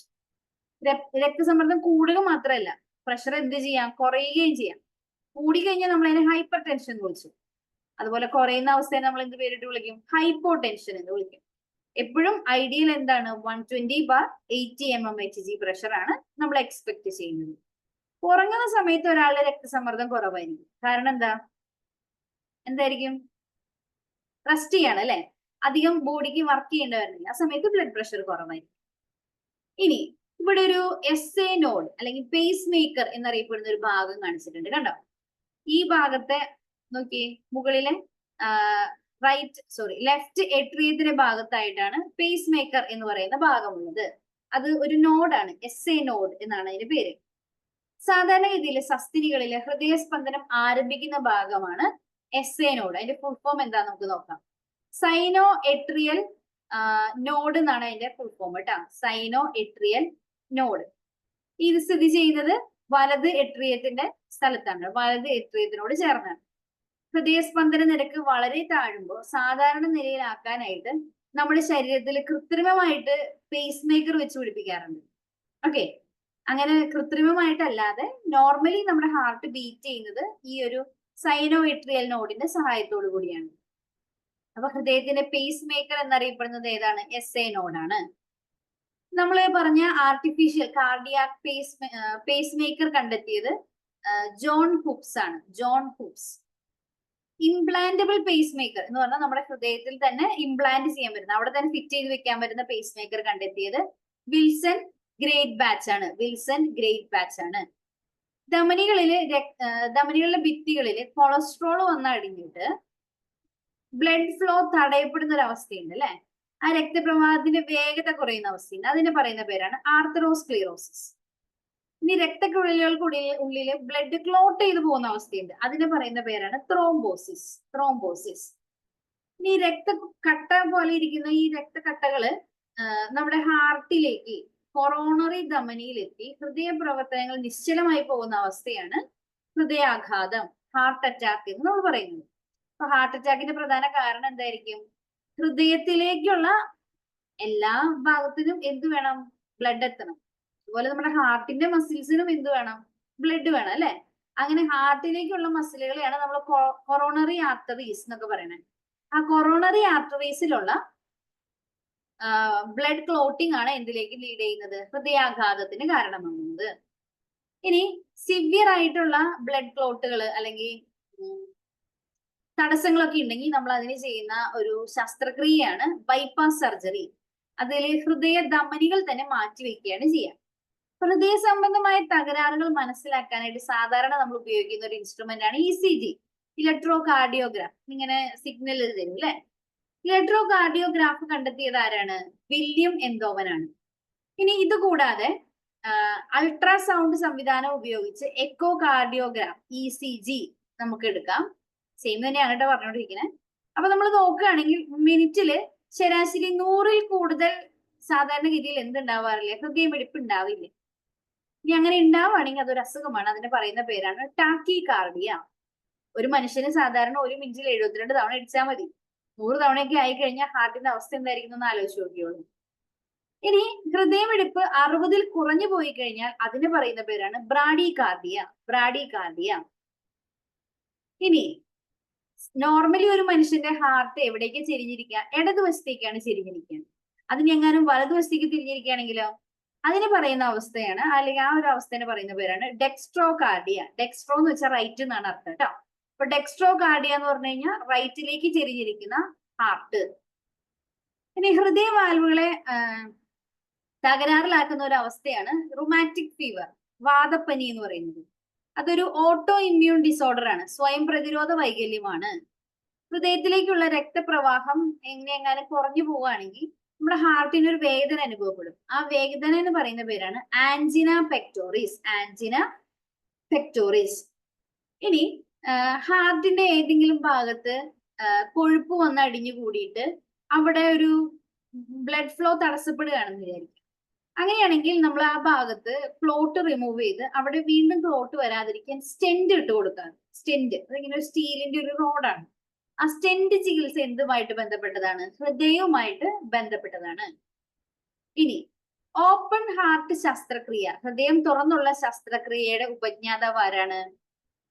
വാൾട്ടൺ ലില്ലി ഹേ ആണ് അതിന്റെ ഉപജ്ഞാതാവ്. ആദ്യമായിട്ട് കൃത്രിമ ഹൃദയം ഉണ്ടാക്കിയത് ജാർവിക് 7 എന്ന് പറയുന്ന ഹൃദയമാണ്. അതുണ്ടാക്കിയത് റോബർട്ട് കെ ജാർവിക് ആണ്. ആ വ്യക്തിയുടെ പേരിൽ തന്നെയാണ് ഹാർട്ട് അറിയപ്പെടുന്നത് കേട്ടോ. ഇനി ഇവിടെ കുറച്ച് ഹാർട്ട് ട്രാൻസ്പ്ലാന്റേഷന്റെ രീതികൾ ഇവിടെ കൊടുത്തിട്ടുണ്ട്. അതിന്റെ ഒരു ബോക്സ് ആയിട്ട് തന്നിട്ടുണ്ട്, അത് വായിച്ചു നോക്കിയാൽ മതി കേട്ടോ. ഇനി ഹൃദയ ധമനികളിൽ എന്തെങ്കിലും തടസ്സം ഉണ്ടോ എന്ന് ചെക്ക് ചെയ്യാനായിട്ട് സ്വാഭാവികമായിട്ട് നമ്മള് ഹാർട്ട് റിലേറ്റഡ് ആയിട്ടുള്ള അസുഖങ്ങൾ കൊണ്ട് ഹോസ്പിറ്റലിൽ ചെല്ലുമ്പോൾ നമ്മൾ ആദ്യം ചെയ്യാനുള്ള ട്രീറ്റ്മെന്റ് ഏതാണ്? ആൻജിയോഗ്രഫി ആണ് അല്ലെ. ആൻജിയോഗ്രഫി. ഇനി അതിലെ തടസ്സങ്ങൾ, കൊളസ്ട്രോൾ ഒക്കെ വന്ന് ഡെപ്പോസിറ്റ് ചെയ്തിട്ട് എന്തെങ്കിലും തടസ്സങ്ങൾ ഉണ്ടെങ്കിൽ അതിനെ റിമൂവ് ചെയ്യുന്ന ശസ്ത്രക്രിയ അല്ലെങ്കിൽ ആ ചികിത്സാ രീതിനെ പറയുന്ന പേരാണ് ആൻജിയോപ്ലാസ്റ്റി. ആൻജിയോപ്ലാസ്റ്റി ചെയ്തതിന് ശേഷം നമ്മൾ സ്റ്റെന്റ് കൂടി ഇടാറുണ്ട്. എന്തിനു വേണ്ടിയിട്ടാ? വീണ്ടും അതേ സ്ഥലത്ത് ക്ലോട്ട് വരാതിരിക്കാൻ വേണ്ടിയിട്ടാണ്. ഇനി സാധാരണഗതിയിൽ ഹാർട്ട് മാറ്റി വെച്ച് കഴിഞ്ഞാൽ അത് ഇത്ര കാലത്തേക്കാണ് ആ വ്യക്തിക്ക് ആയുസ് നീട്ടി കിട്ടുക എന്ന് പറയാറുണ്ട്. അങ്ങനെ 5 വർഷം വരെ നീട്ടി കിട്ടുന്ന ഒരു ഹാർട്ട് ഡെവലപ്പ് ചെയ്ത കമ്പനിയാണ് കാർമാറ്റ് കമ്പനി. ഇനി ആദ്യമായിട്ട് ഹൃദയം മാറ്റിവെക്കൽ ശസ്ത്രക്രിയ നടന്നത് 1967-ലാണ്.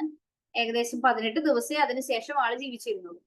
അതേസമയം ഹാർട്ടും അതുപോലെ തന്നെ ലങ്സും ഒന്നിച്ച് മാറ്റി വെച്ചിട്ടുണ്ട്. അത് 1981-ലായിരുന്നു.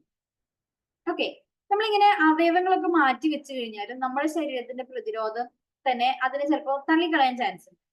അങ്ങനെ തള്ളിക്കളയാതെ നമ്മുടെ ശരീരം അതിനെ ആക്സെപ്റ്റ് ചെയ്യുന്നത് വരെ നമ്മളൊരു മെഡിസിൻ കൊടുക്കും. അതിനെ പറയുന്ന പേരാണ് സൈക്ലോസ്പോറിൻ. സൈക്ലോസ്പോറിൻ. ഇനി കൃത്രിമ ഹാർട്ടിനെ കുറിച്ച് 1-2 കാര്യങ്ങൾ കൂടി അവിടെ പറഞ്ഞിട്ടുണ്ട്. നമുക്ക് അത്യാവശ്യം പറഞ്ഞ് അറിയേണ്ട ഒരു കാര്യം കൂടി പറഞ്ഞിട്ട് നമുക്ക് ഇന്നത്തെ ക്ലാസ് നിർത്താം കേട്ടോ. നമ്മുടെ ശരീരത്തിലുള്ള രക്തപര്യന വ്യവസ്ഥ എന്ന് പറയുന്ന പേരാണ് ഇരട്ട രക്തപര്യനം. അതെന്താണെന്ന് നോക്കാം. നോക്കിയേ, നമ്മുടെ ഹാർട്ടിലെ പൾമോണറി പര്യനം എന്ന് പറയുന്ന ഒരു സംഭവമുണ്ട്. ശ്വാസകോശ ധമനിയിലൂടെ ശ്വാസകോശത്തിലേക്ക് ഓക്സിജൻ ഇല്ലാത്ത ബ്ലഡ് എത്തും. ആ ബ്ലഡ് ശ്വാസകോശത്തിൽ വെച്ച് എന്ത് സംഭവിക്കും? ഓക്സിജനേറ്റഡ് ആയിട്ട് ശ്വാസകോശ സ്ഥിരയിലൂടെ ഹാർട്ടിലേക്ക് തിരിച്ചെത്തും. ഇനി ഹാർട്ടിലാണെങ്കിലോ നമ്മുടെ ഊർധ്വ മഹാസിരകളിലൂടെ യൂസ് ചെയ്ത ബ്ലഡ് ഹാർട്ടിലേക്ക് എത്തിക്കുന്നുണ്ട് അല്ലെ. അതേസമയം ഓക്സിജനേറ്റഡ് ബ്ലഡ് മഹാധമനിയുടെ ശരീരത്തിന്റെ ഭാഗത്തിലേക്ക് എത്തുന്നുണ്ട്. അപ്പൊ ഇങ്ങനെ ഒരു പര്യന വ്യവസ്ഥയും ഈ ഒരു പര്യന വ്യവസ്ഥയും രണ്ടും കൂടി ചേർന്നതാണ് നമ്മുടെ ശരീരത്തിൽ കാണുന്നത്. അതുകൊണ്ടാണ് ഇതിനെ ഇരട്ട പര്യന വ്യവസ്ഥ എന്ന് പറയുന്നത്. ഇതിൽ ഇൻക്ലൂഡ് ചെയ്യുന്നത് എന്തൊക്കെയുള്ള? പൾമണറി പര്യനം എന്ന് പറഞ്ഞാൽ ലങ്സിലേക്ക് പോകുന്ന പര്യനമുണ്ട്. സിസ്റ്റമിക് പര്യനം എന്ന് പറഞ്ഞാൽ ശരീരത്തിന്റെ വിവിധ ഭാഗങ്ങളിലേക്ക് പോകുന്ന പര്യന വ്യവസ്ഥയുണ്ട്. ഇത് രണ്ടും ചേർന്നതാണ് നമ്മുടെ ഇരട്ട പര്യന വ്യവസ്ഥ. അപ്പൊ അത് എവിടെ നിന്ന് തുടങ്ങുന്നു, എവിടെ നിന്ന് അവസാനിക്കുന്നു എന്നുള്ളത് കൃത്യമായിട്ട് പഠിച്ചു വെക്കാം.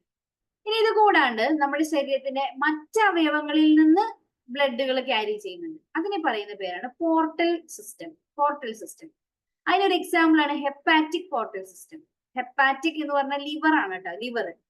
അപ്പൊ ചില സിരകള് ഹൃദയത്തിലേക്ക് നേരിട്ട് രക്തം എത്തിക്കുന്നതിന് പകരം അവയവങ്ങളിൽ നിന്ന് അവയവങ്ങളിലേക്ക് രക്തത്തെ കൊണ്ടുപോകും. അങ്ങനെയുള്ളതിന് പറയുന്ന പേരാണ് പോർട്ടൽ സിരകൾ. അതിന് എക്സാമ്പിൾ ആണ് നമ്മുടെ സ്മോൾ ഇൻറ്റസ്റ്റൈൻ, ചെറുകുടലിൽ നിന്ന് രക്തത്തിലേക്ക് ആഗിരണം ചെയ്യപ്പെടുന്ന പോഷക ഘടകങ്ങളെ നേരിട്ട് കരളിലേക്ക് എത്തിക്കുന്ന സിസ്റ്റമാണ് ഹെപ്പാറ്റിക് പോർട്ടൽ സിസ്റ്റം. അതിന്റെ ഒരു ഫിഗർ ഇവിടെ തന്നിട്ടുണ്ട്, നോക്കിയേ. ഹെപ്പാറ്റിക് സിരകൾ നോക്കിയേ. ഇവിടെയുള്ള നമ്മുടെ ഇൻറ്റസ്റ്റൈനിൽ നിന്നൊക്കെ എന്ത് ചെയ്യുന്നുണ്ട്? ന്യൂട്രിയൻസ് മൊത്തം വലിച്ചെടുത്ത് നേരെ എവിടേക്ക് കൊണ്ടുവരുന്നത്? നേരെ നമ്മുടെ ഹാർട്ടിലേക്ക് കൊണ്ടുപോകുന്നതിനെ എവിടെ എത്തിച്ചു? ലിവറിൽ എത്തിച്ചു. ലിവറിൽ നിന്ന് ഹെപ്പാറ്റിക് സിര വഴി അത് എവിടേക്ക് തന്നെ തിരിച്ചു ചെല്ലും? മഹാസിരയിലൂടെ എത്തി ഓക്സിജൻ സ്വീകരിക്കും. കണ്ടോ? ഇങ്ങനെ ഇൻറ്റസ്റ്റൈനിൽ നിന്ന് ഇവിടെ നമ്മുടെ ലിവറിലേക്ക് രണ്ട് ഓർഗൻസ് തമ്മിലാണ് ആ സിര കണക്ട് ചെയ്തത് അല്ലെ. ഇതിനെ പറയുന്ന പേരാണ് ഹെപ്പാറ്റിക് സിസ്റ്റം. ഓക്കെ, അപ്പൊ അതൊന്ന് വായിച്ചു നോക്കിയാൽ മതി. ഇനി ആദ്യത്തെ ഹാർട്ട് ലങ് മെഷീൻ, നമ്മൾ ആർട്ടിഫിഷ്യൽ ഹാർട്ട് കണ്ടു, ആർട്ടിഫിഷ്യൽ ലങ്സ് ഉണ്ട്. ഇത് രണ്ടും കൂടി ചേർന്നത് ഉണ്ടാക്കിയ ആളാണ് ജോൺ എച്ച് ഗിബൺ. ഇനി വില്യം ഹാർവി അദ്ദേഹത്തിന്റെ പ്രശസ്തമായ on the motion of the heart and blood in animals എന്ന ബുക്കിലാണ് ആദ്യമായിട്ട് ബ്ലഡ് സർക്കുലേഷനെ കുറിച്ച് എഴുതി പിടിപ്പിച്ചത് കേട്ടോ. അപ്പൊ ആ ഒരു പുസ്തകവും വളരെ ഇമ്പോർട്ടന്റ് ആണ്. അപ്പൊ ഏകദേശം നമ്മുടെ ഹാർട്ടിനെ കുറിച്ച് പറയാനുള്ള കാര്യങ്ങൾ ഞാനൊന്ന് ഓടിച്ച് കവർ ചെയ്തിട്ടുണ്ട്. അവസാന ഭാഗം നിങ്ങൾക്ക് എന്തെങ്കിലും കൺഫ്യൂഷൻ ഉണ്ടെങ്കിൽ ചോദിക്കാം, നമുക്ക് കവർ ചെയ്യാം, അല്ലെങ്കിൽ ക്ലിയർ ചെയ്ത് തരാം. എന്തെങ്കിലും സംശയങ്ങളുണ്ടോ?